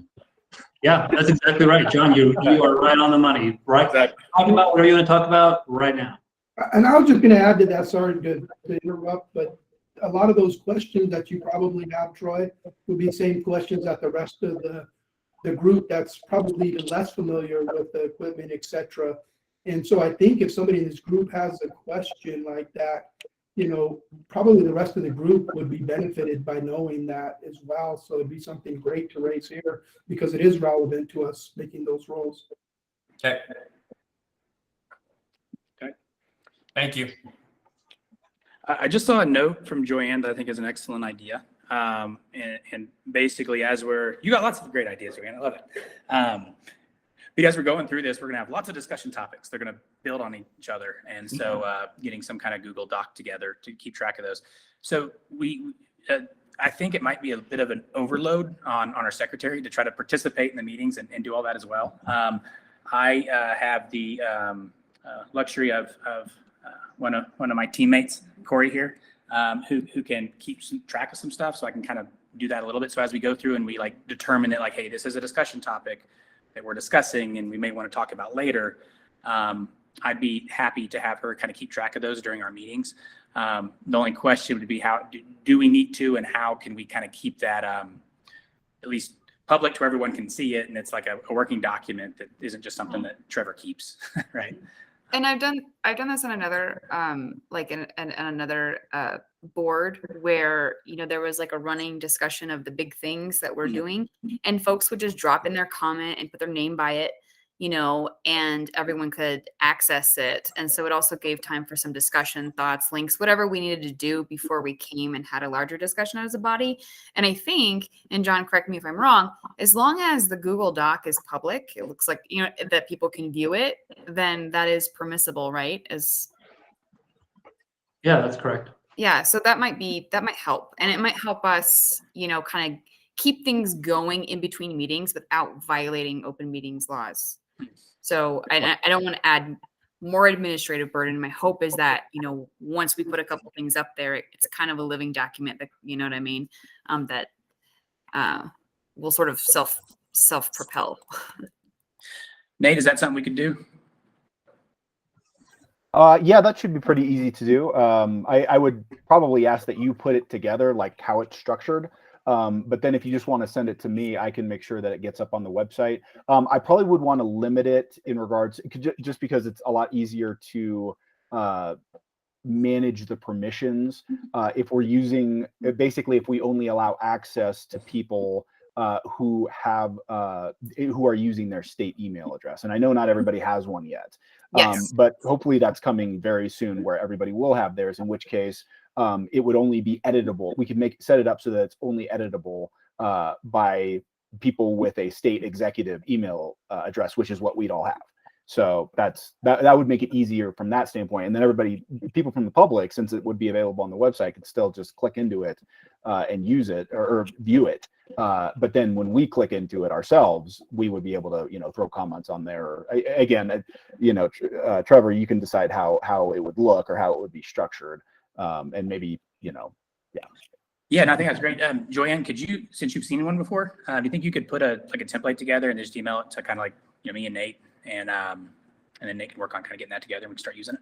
Yeah, absolutely. Okay. Okay, so two things. One, we do need a kind of general agenda for next session. Kind of going forward, I think we need to move past kind of what we're going to do and start doing it. We're kind of running out of time already. And so frankly, like the agendas will mostly run the same. We'll do a roll call, we'll approve minutes, we'll have time for anyone to bring up any administrative items. And then we're just going to start talking, right? Asking questions, talking about issues. Everyone here has a different perspective and may see an issue that has to do with rates possibly from the position that they're looking from. And as we do that, we'll develop either before someone can put it into the Google Doc or during our discussion, these items. And then the hope is that we try to kind of stay disciplined and not go too far on a tangent. And then sometime in, call it, June or July, we're starting to narrow that down into some items that we can really talk about in more detail. It is going to require, especially when you're talking about rates, like it's going to require some homework. So, if you're like, hey, I think that I want to research this particular rate and how it's structured and why, well, like you're going to need to go find some information and do some research and do some analysis, not just like, I think that rate is like too low, right? Like if I just said, I think I should get more money when I tow a car, that doesn't fly, right? Like I need to go do some analysis and be able to describe to the group why that is. And then we can have a discussion on those facts. So that's kind of, I think, what the agenda will look like. With the time we have left, for those of you who are not is privy to like the current rate structure and how it works, is there any questions we can answer on that to kind of start, use this last time we had to kind of start to get you all up to speed for the next meeting, so you kind of have an idea of what's currently happening, maybe? I would love that. I would also like to move though that the agendas be a little bit more focused.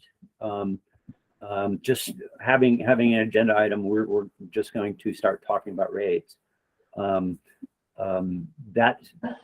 seems like it's asking for a lot of discussion and not necessarily focused enough that we're going to get through the task well. And I really like Nate's idea of possibly identifying portions of 6511, say to start walking through and addressing, and maybe identify those as particular sub portions of that rule to talk about the next meeting, and or looking at the spreadsheet for the rates, the PUC spreadsheet, and say, okay, let's talk about drop fees or storage, or the $211 base rate. So that those are going to be where we're focused the next meeting, but something a bit more task specific, so that we are focusing our research on particular items, and so the meetings aren't quite so open-ended as to which particular rates we're discussing or which portion of a rule we're discussing. Right. So to the extent that you guys come up with some very specific things that you put in the Google spreadsheet that Joanne was talking about, then that'll allow me to do that. But I don't want to, as the chair, be the one who determines the type of rate things we discuss and the ones we don't. And so as long as y'all are putting some very focused things in there, then and when I'm making the agenda, I can say, hey, when we're talking, let's make sure we talk about these 2 or 3 things. And we may talk about other stuff, but that'll give us some guidance. But I need that from you guys in order to set the agenda, if that kind of makes sense.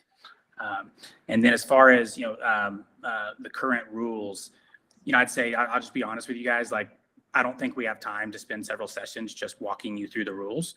I think that you guys need to read the rules, and then we have a session answering questions on what's not clear, or how PUC might interpret some of those rules or how they're applied, things like that.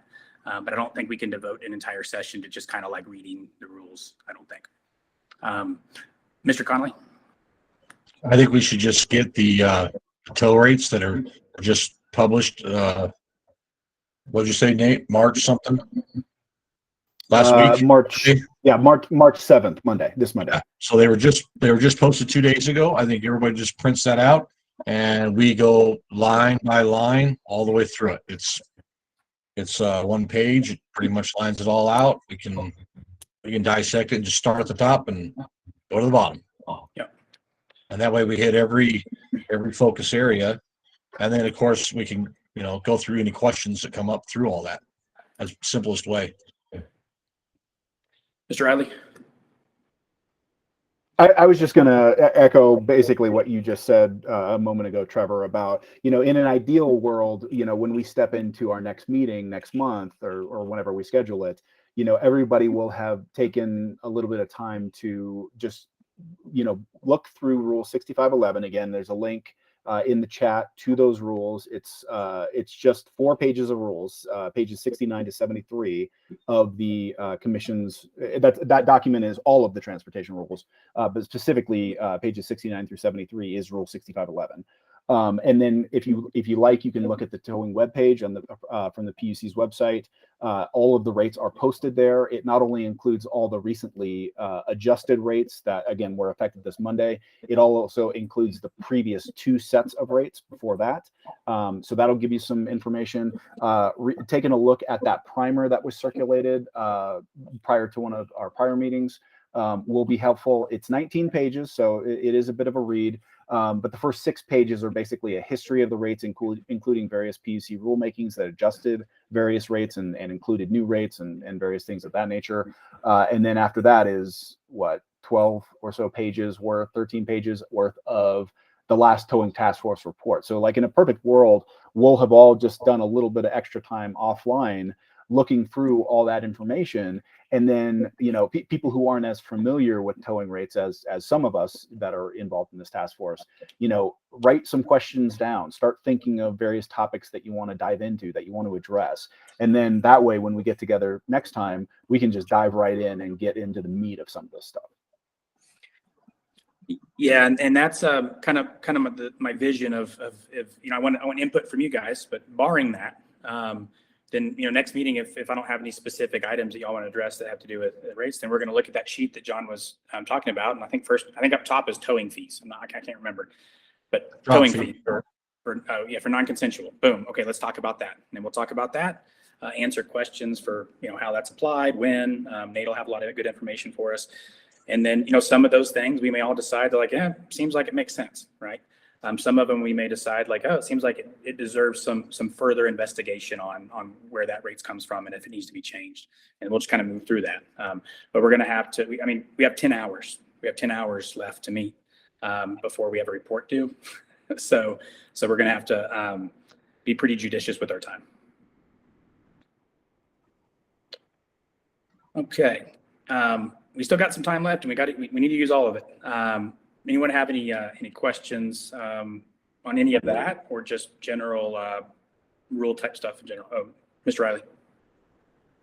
Just real quick, I just wanted to make sure, even though there wasn't really much sign up interest, I know there is one member of the public that's here. I don't know if you want to just see if they had a public comment before we use up the rest of the time. Good point. All right. I think we have Mr. Porras here. Public comment time. Only one I see is Mr. Porras. Mr. Porras, do you have any public comment thoughts? No, I appreciate you inviting me to comment, but I just enjoyed listening and appreciate the work of all the members of the task force, but I don't have any comment right now. Okay. Anybody have any towing questions you want to ask?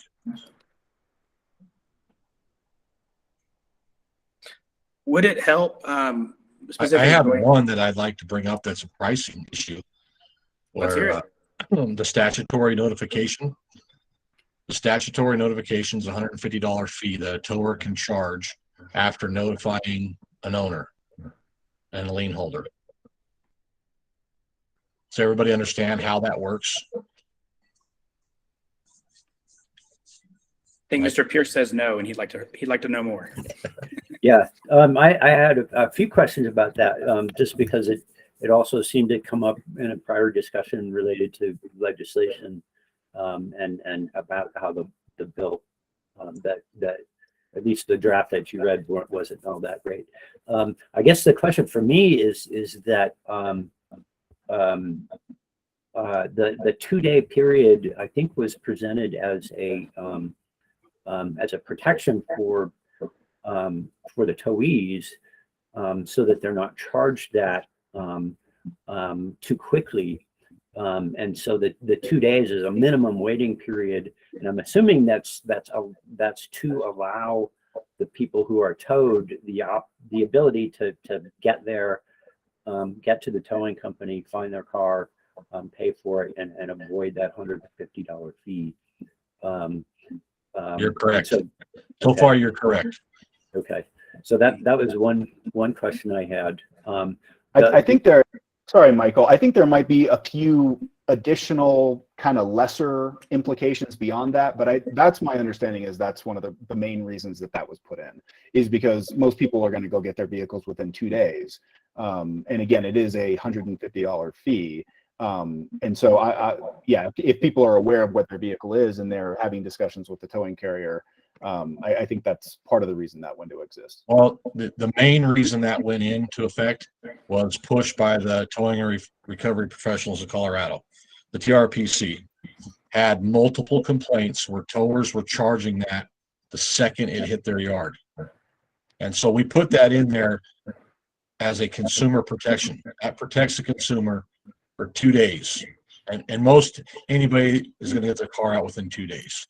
It's because that's more of the abandoned vehicle side of the story. So when people aren't coming to pick the car up ever, and or it's crashed, they had no insurance, and maybe there's a lien holder or something looking for it. That's what that notification is for, and that's an important piece to protect consumers. Okay, and then a follow up on that is, was there a discussion at all on the idea of 3 days instead of 2? Because 2 ends up being kind of tight, and at least from a violators point of view, 3 might be a bit kinder for them, especially if they're going, where are these people? We don't know even how to get a hold of them. I don't know what I'm doing. My car's gone. And so I'm just curious how the 2 days were come up with, and if, for example, if there are any stats about how quickly people typically are able to come in to claim their car after being towed. Like do you have typical number of days? And I was really curious about how many people are trying to get their cars back at the 3-day period. Sure. So- Well, the way it started is the tower was held to 10 days. And if the tower doesn't do his paperwork within that 10 days, he forfeits everything that he's put into it, the tow, the storage, everything. If he fails to notify within the 10 days, he loses everything. So trying to come up with an even balance that gave the tower plenty of time, but yet gave the consumer plenty of time. That's where they came up with the 48 hours would be sufficient time to locate, because that has no bearing on location, because that's all mail. It's all done by certified mail. The immediate notifications are dealt with from the place it was towed and the local law enforcement, because every tow has to be phoned into law enforcement within 30 minutes. And so even if someone came out and said their car's gone, they can call 911 and say, someone stole my car. There'll be a report of who towed their car. Yeah. That's if they're doing their jobs. So if you put 3 days, then that takes the tower down to six days to make sure his notification gets out. And right now at the 7, it's kind of tight. If we open it up a little longer, that would help. I mean, if we open up the back end, we could definitely shorten up the front end. I wouldn't be opposed to saying 4 or 5 days, as long as we get it back on the other side to keep the tower out of violation of getting his paperwork in on time. Yeah, I'd also add that, Michael, it's, to be honest, it's a little bit of a balancing act. And I'm not privy to when that 2 days, but that 48-hour mark was actually set specifically. But it is a bit of a balancing act, because in one hand, you're going to have one person who's going to say, like, hey, I didn't have time to get my car, and I waited a couple days because I was on whatever, right? And I got charged that $150, and you sent letters to certified letters to me and my aunt, my lien holders, and all this other stuff, and you charged me for that. But I didn't need those letters. I just waited to get my car. And so I wish I hadn't been charged that $150. So that's one person's perspective. But then you're also going to have another person who, maybe their son was at an apartment in Boulder and got towed, and their son didn't tell them and didn't go pick up their car for a variety of reasons. And they're like, why did you wait so long to send me a letter saying you had my car? I would have come and gotten it immediately, and I wouldn't have racked up all these storage fees if you'd have told me right then. So that the answer is it depends on who you're talking to, right? And so the 2 days kind of became a happy medium, sort of, where it said that look, most people, and I can actually get some information from our businesses that say most people get it within X number of hours, but the vast majority of people, they pick their car up before 48 hours. And the vast majority of cars that get picked up after 48 hours don't get picked up at all. And those are the cars that get abandoned and we have to scrap or pay to dump or whatever. So it's a bit of a balancing act. There's people on both sides of that ledger, is what I would say. Do we have stats there? I not handy, but you know what I can do? I can look at some data that I have now that'll be unique to our businesses and kind of give an idea of when cars get picked up and let you guys know at the next meeting, and that might be helpful. So we're at 4. It's the end of our session. So obviously people need to jump off. I will say, as long as we can keep broadcasting this publicly, I would be happy to stay on. And if there's other questions around what the current rules are and how the process works, I would be happy to stay on and answer those, because then we're in a public forum and I think we're allowed to. I just want to make sure that those of you, haven't been living and breathing this for the last however many years, get an opportunity to get smart on it. So I'd be happy to stay on if y'all like us to. I will too if there's questions. So with that, I'll go ahead and adjourn, sort of, and we can keep this on, right? So this will, as long as we stay on, it'll keep kind of publicly broadcasting so people can watch. Well, it's not broadcasting. It's a recording that will then Oh, okay. later be posted. So Okay. I'll end the recording when everybody else drops off. It's just Perfect. Okay. Well, let's do that. If you need to go off, thanks again for taking the time to join us. We'll send out shortly. We'll end up doing the same day of the month. I think it's the first Wednesday of the month, next month as well. And we'll be sending that agenda out I shortly. think we're So second. How many second Wednesday? good question. oh yeah, that's Second what we Wednesday. should put. Okay. Second Wednesday of April. So that's see going to everybody. be April 13th, Wednesday, April 13th. Okay. 2 to 4 p.m. Still same. Yes, sir. Yes, sir. Okay. All right, I'll send out an invite for that soon. Okay. All right. Thanks everybody. If you have to get off, and I will stay on to answer any questions. I think Joanne had her hand up. Oh yeah. I see Joanne. Trevor was frantically searching for a mute button and then only discovered that's not available on Google Meet, only Zoom. No, no, I was actually gonna just to piggyback off of what Michael was saying and what you were discussing regarding the $150. So as I recall, the $150 fee was calculated by an estimate of the administrative cost. Correct. Right. And so the consumer is being charged for the administrative cost of making those notifications and sending out, searching the database and sending out the letters. Right. But if a tower doesn't do those things, they can't charge that fee. Can you remind me, do you give they get an itemized receipt, or they get a receipt of that, right? And then Yes, if it's okay, and the 2 days is just days, it's not business days. Can you remind us when a day it starts? Does it start at 8 a.m.? Is that a day? Does that make sense? Like if you towed my car at 11 Day o'clock. starts at midnight. The day starts at midnight. So if you tow my car at 11 o'clock p.m. from 11 to midnight, that 1 hour counts as just as it would a 24-hour period. That'd be one day. It counts as the calendar day, but it does not count in your 24-hour storage. So that you're kind of set up. There's two sides. You got 24 hours on the storage charge, and then you have calendar day when it comes to statutorily on abandoned vehicle process. So can we do an exercise, and then I won't ask any more questions, but Oh, yeah. No, I keep getting different answers and different math when I try to figure this out. If someone had their car towed at 11 p.m. on a Friday and they can't get to you until 6 o'clock on Monday after work, what is the minimum they would be charged? That would help me if we went through that exercise quickly. Well, legally, they could be charged 2 days storage. Okay. So the 2 day storage is what is it $36? It'd be 24 hours. Well, it depends.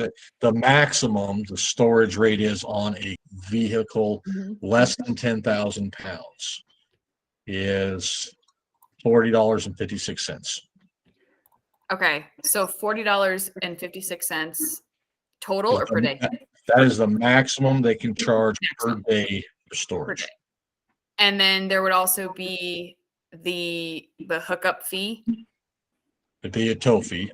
And I apologize because I don't know what the new fees are. I am with Sure. a few other folks in which I have the old chart. I didn't look at the Well, new. I have the new chart that was posted Monday right in front of me. Can Yeah. you like do some quick math and like let me know if I had my if I had my car towed at 11 p.m. on Friday night and I can't get it until 6 p.m. on Monday, which I assume is after hours because there's an after hours charge.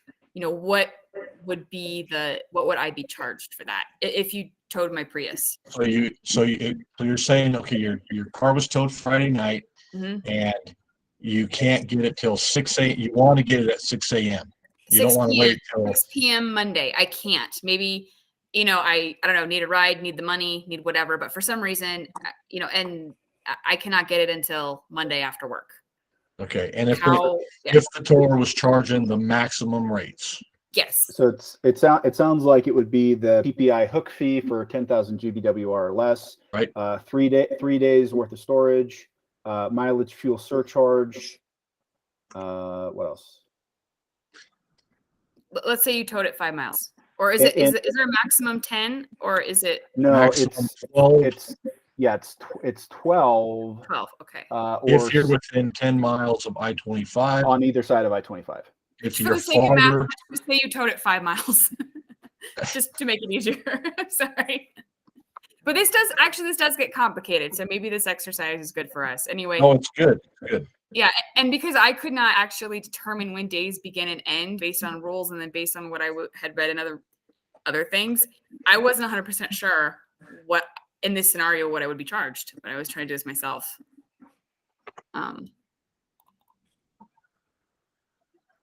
All right. I'm slow.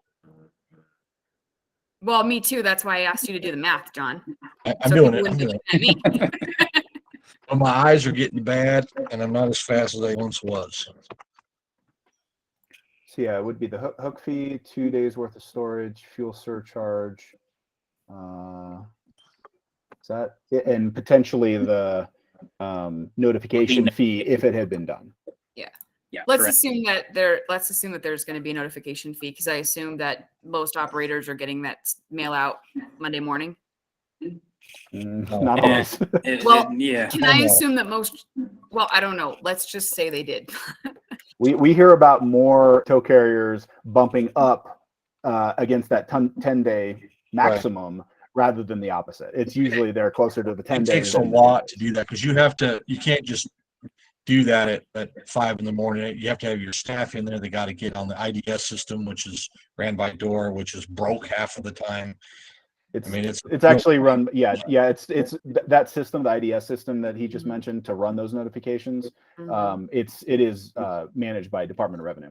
Okay. And so I had heard, anecdotally from consumers is that when they have an option to pay is it called the drop fee? Basically, I will unhook your stuff if you pay me now, get out of jail fee.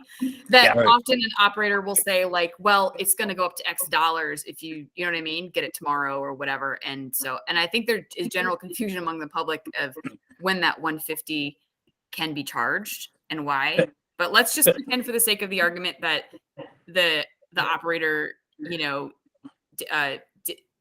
Sends the letter. on Monday sent out the notice and did the search. Yeah. All right. So my numbers, And then 351.79.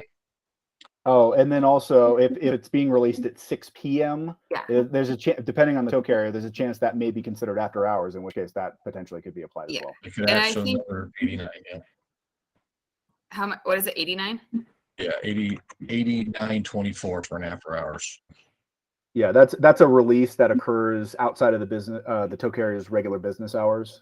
So we're looking at 441.03 is what a person would likely be charged if they were towed Friday night and couldn't get their car until after work Monday. And I got- and the notifications had been sent first thing that morning, on Monday, Yeah, sometime on Monday, and which is unlikely. and that would include both the IDS search being run, and again all those parties identified, and the letters going out, both.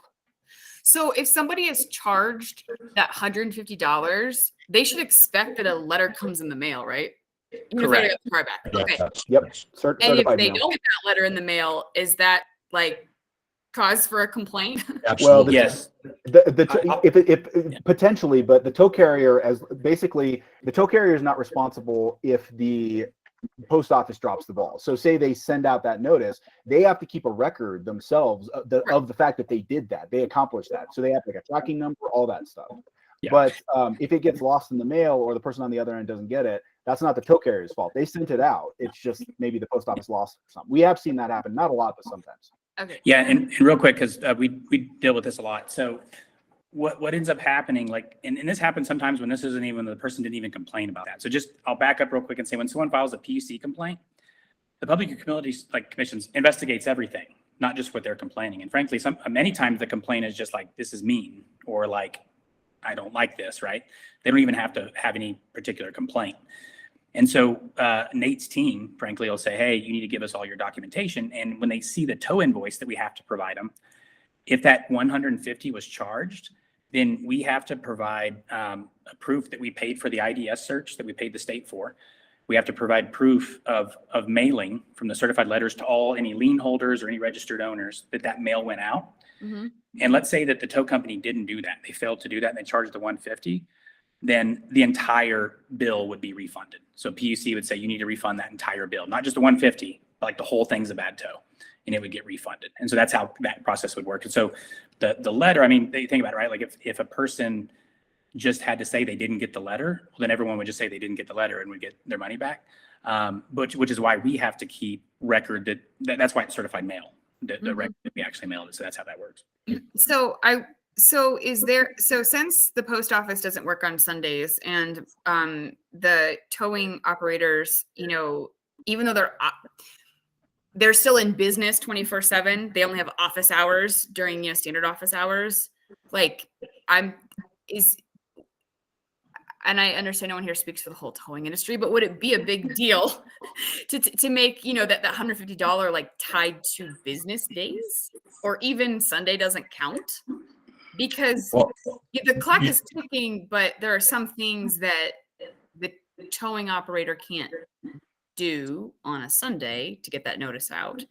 And for some individuals, it might take them a few days. And I'm hearing that, you said sometimes people, they go visit someone on the weekend, or they go out of town or whatever, they come and they find their car is gone, and they might not have even known or had a chance to cure that violation before those fees really racked up. We did try that business days because the department works on business days, and we wanted to work on business days as well, but they didn't want us on business days. They wanted us on calendar days because it was easier for them to track it. That was DORA and legislation that chose those words of calendar day. I would see no problem if we put in something that says work days, business days, any of that. That would make my life a lot easier on this side. It's important to note though that would require a statutory change, because it currently doesn't say that. Yeah. Right. I totally understand. I was just trying to get the context in the background. And then so to that end, you have a statutory requirement for on your end for notifications. You said that a calendar day starts at midnight. Is that the same for you guys? Not just for consumer as rates, but for you as the industry? Yes. So for any other kind of notifications or requirements that you have when you hold a vehicle, does everyone's day start at midnight, I guess? Every day starts at midnight. Yeah. Okay. We've taken that convention because the regulations are set up that way. So the industry just mostly operates that way as well. Okay. Well, and we have to follow, you gotta remember, we follow the PUC rules. We have to follow the legislative rules. We also have to follow CDOT. We also have to follow multiple other Fed regulations. And so we have all these regulations all kind of crammed in on us. And so trying to make it all work well sometimes is challenging. I actually I have one question, completely different than what had been discussed. And then I am going to hop off. My phone's blowing up and I don't want to take other people's time. And I'm so sorry, Nate, we keep making your life more complicated, and John. So as I understand it, the city of Denver has a lower please remind me what it's called, like a drop fee. Drop fee. Drop fee. Okay, Drop that's fee, right. yeah. Okay, then what the state has set, and is that? I mean, do people know that? Do other? I mean, and I guess I'm just putting it out there because I've heard some people say like, I had no idea. I mean, I actually had to rescue someone when our rental car almost got towed. And we definitely didn't know about that $75 rate. No, Right? I don't Less. think the general public knows Yeah. anything about towing, to be honest with you. No, But That's probably but not like, an unfair statement. but like when like a towing, like when I'm just gonna say operator, if that's the wrong word, driver, Yes. whatever, like with a Operator. towing operator, like they are required to, they are required to notify you that the drop fee is an option, right? Or is it Correct. just- okay. Yes. And then they I'll- have to cite what that is. But like, so I mean, Trevor, you have a very large organization. Like, do you have like you put out like a PSA that says if you're in the city and county of Denver, it's this versus that? No, so I probably have the most experience with these. So you are right. So Denver has a lower drop fee than the state does. Mhm. A couple things about drop fees. Like for example, our company policy is we don't even charge drop fees if we get caught on property. We just give the car back and leave, right? So we give the car back for free. And the reason for that is because it's dangerous, to be completely honest with you.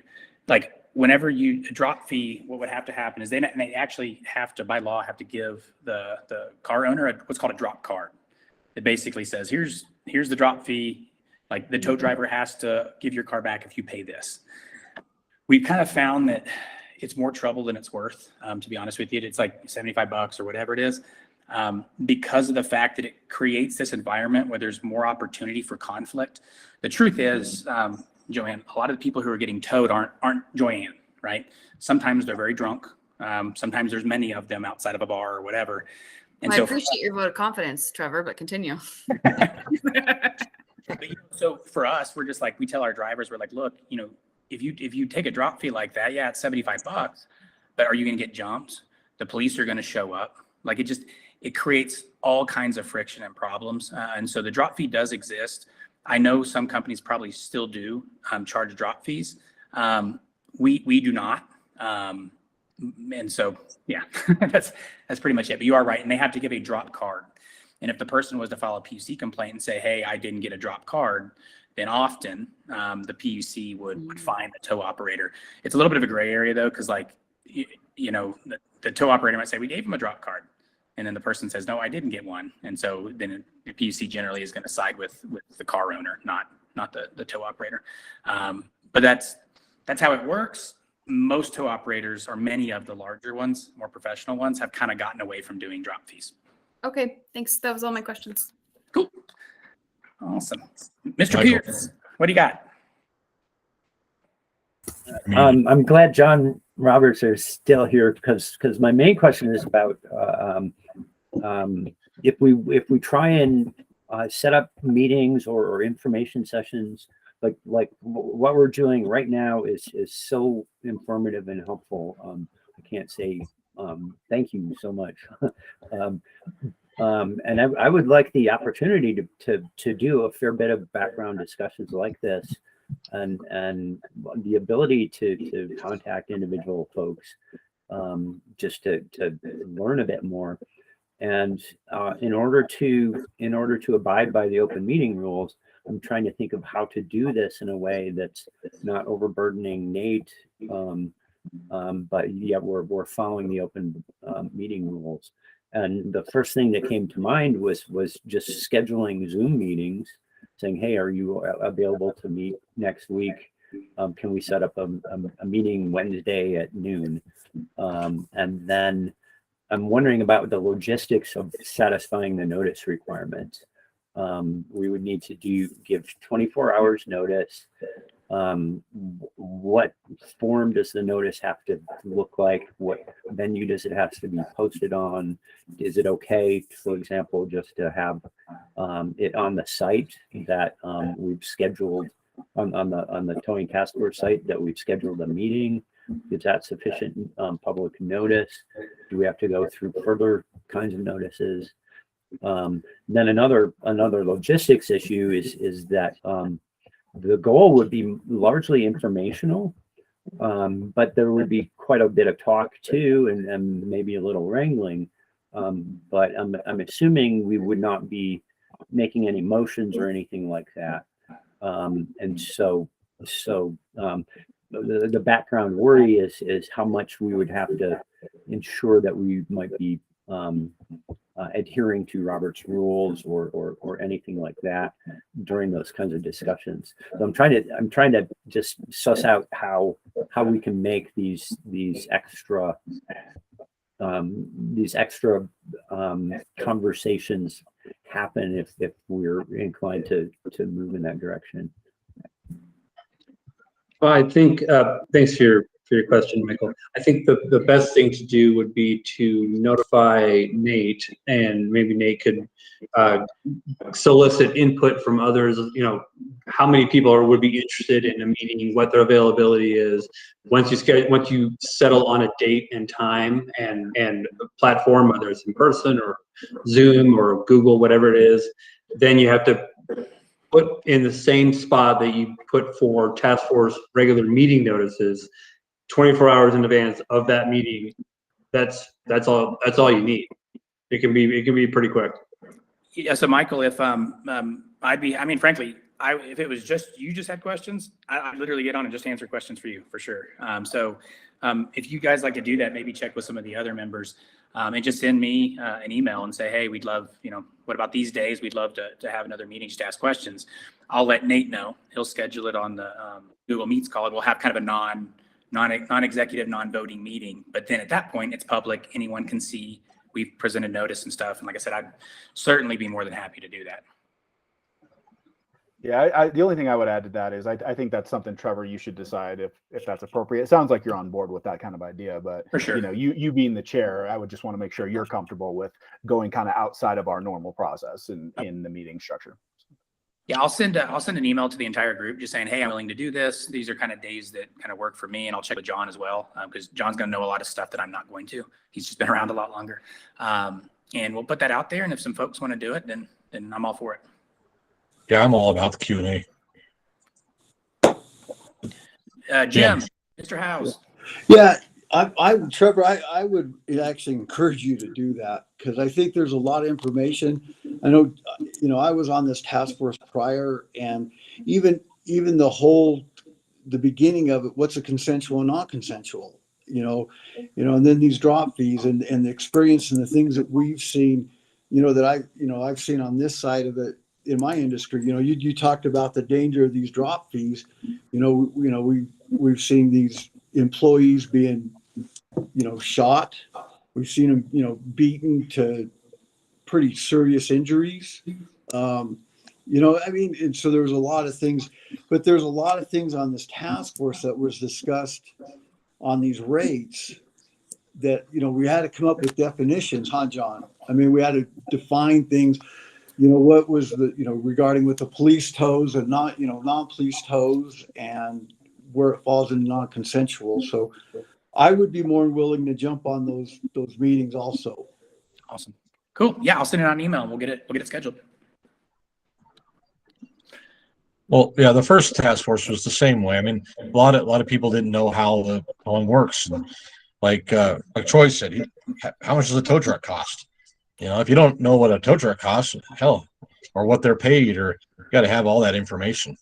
That our biggest thing, and I think the biggest problem we have in the towing is training, getting the right qualified person on certain aspects of certain jobs. Not just having any fly-by-night show up on certain wrecks. That cures most problems. And the way the industry just lets anybody in the industry. I mean, you can literally, anybody in this room, take $150, go down and become a tower this afternoon.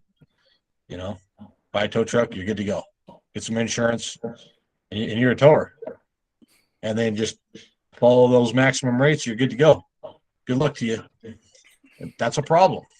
That's something that needs to be addressed. Yeah.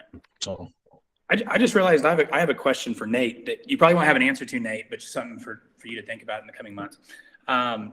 there has been well, some legislation passing. It goes into effect in July on credit card processing fees. Is PUC thinking about how that applies to towing or does not apply? Do you have any indication on that? We are aware of it, and we are talking and thinking about it. That's probably all I should say at this time. Sounds good, as long as you're talking about it. Yeah, good. Okay. So that's a statewide law. How wouldn't it apply to anybody who receives credit card for services? And that's I one of can't the things answer we're that. talking about.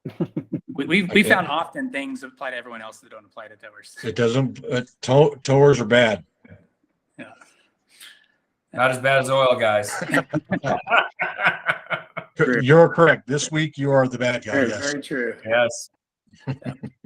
Awesome. What other questions? So this is specific. So this really isn't going to address non-consensual rates, or is it? Yeah, it would be non-consensual rates All the rates. Okay. because consent rates are not regulated. Okay. Yeah. All right, But- so this is But the food problem out of is, the box. This is there- illegal tows and police actuated tows. right. If Unless, anything that's considered a non-consensual tow, which includes both PPIs and LEO tows. Yeah. For consensual tow, like the tower could pass that rate on, right? They could do that right now. They may not do that, but they could. But non-consensual tows are not allowed to. So it's not even an option. And this is saying that basically, hey, across the board, any merchant or anyone who's doing business can turn around and pass that surcharge on.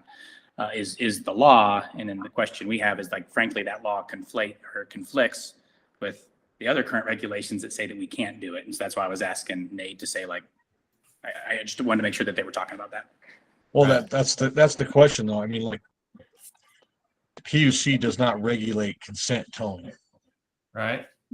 So There's like one regulation about it. And Yeah. yeah, so towers can charge that currently to consent towing. They can't be under non-consent because it's in the rules saying you can't. Right. The former would be a pre-negotiated competitive comparison style. So since this is a extra hour, some of the concerns that my group had were there are some people that troll was the word that was used in our organization. Yes. And we show up to an accident on the highway corridor and claim to be in the rotation with LEO. Yeah. They're not. And the fees are insane. Now, I'm sure that would be something that's directed to Nate, but that was the genesis of my question before. Like, how does one become qualified with State Patrol? How do the fleets know that person is a law enforcement approved rotation, and that they called them? What's the consumer protection for fleets? If somebody says, "Hey, I'm in the rotation, patrol called me, I'm here to get you." Well, that's the problem we've had. I've been fighting this up the mountain, Mountain Recovery actually, and some of the local guys up there. You have your towers that are on the State Patrol rotation list that are called by State Patrol to respond to the scene. You also have towers up there that are just trolling, like you said. They troll the roads. They find somebody, they get out, they bullshit them, and get a consent tow. They call it a consent tow because the driver signs it, and they get this outrageous price, and it doesn't fall under the PUC protection because it's a consent tow, because that driver said, yeah, sure. And they sign it up. They say that's a consent tow. Well, Because the one they're saying consent. Now, here's the flip side to this.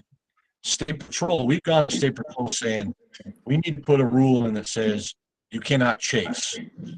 Back 35, 36 years ago, they stopped chasing in the city of Denver. If you're around in those younger days, remember that tow drivers would race to the scenes, listen to scanners, first one there. They'd try to talk somebody into it and get it to their body shop. Body shops were paying great big bird dog fees, and it was a mess. We got it outlawed in Denver. But State Patrol will not outlaw chasing because of the definition of free enterprise, allowing anybody in their right frame of mind to contract any tower they choose to use. So that's where these trollers are getting away and behind the scenes of the maximum rates, because they're in a consent. It'd be no different if you called me and said, hey, John, come tow one of my rigs over to the repair shop. And I say, no problem. You sign my sheet, and then I give you a bill for $1 million. You consented to pay my bill for $1 million. And there's nothing PUC could do about that. That's a screwed up system there. Now, if it's a non-consent situation, then PUC can be involved, but they can't on consent. Well, just to be clear, for a consensual tow, like I said, there's like one regulation that I'm aware of, and it's Rule 6510, and that's the disclosure of rates and charges. So that is something we can regulate. If there's a consensual tow where basically as part of the interaction, it was not disclosed what they would be paying for the tow, that's a problem, and that would be a violation. That's something we could potentially address from that angle. So basically, it's caveat emptor. Let the buyer beware. Know what you're doing before you authorize somebody to hook to your truck. Right. Well, it says the disclosure of the rates has to be either written or in writing. Written or in writing, written or oral. So published, spoken. Some type of published rate schedule for consensual and non-consensual exists? No. Not Only really. non-consensual. And here's the slippery slope that the legislators are doing. They're trying to make consent towing be the same in non-consent towing. And what that's going to do is going to eliminate the open end of non-consent because there's no regulation. So now you're going to have to regulate the bottom fee and regulate the top fee, because that's the only way you can do that. You can't say, oh, you're just going to regulate it all to your consent towing, because what if I said, you know what, Troy, you gave me a deal on oil last month. I'm going to cut you a deal on towing. And, you saved me $100 on oil. I'm going to save you $100 on towing. That is a consent thing that you and I can do together that no one else can get in the middle of. No one can get in the middle of that because it's a contract between you and I. Yeah. Yeah, that's a very slippery slope in a capitalistic society, right? Yeah, and actually, and that's a real issue. We have operations in Texas, and in Texas they call it flipping, and that's like a very hot button item right now. I mean, it's a little bit more Wild West out there, as you might imagine. I mean, I had a whole hit list of things to bring to this for motor carriers, as you guys can probably imagine. Yeah. So sorry, I do have to jump off, and since I'm the moderator, that would end the whole meeting if I jump off. So No worries. Yeah. Sorry. Questions? Michael? Oh, I have to jump off too. I do too. I was hoping we could end. Awesome. All right. Well, I appreciate everyone. I'll send out an email to schedule up a kind of a roundtable meeting, if you will. So Yeah, let's do that. Let's do like a hit list thing. I like that. awesome. All right. Thank you, everybody. This was good. Great. Yep. Thanks Thanks. everybody. Right.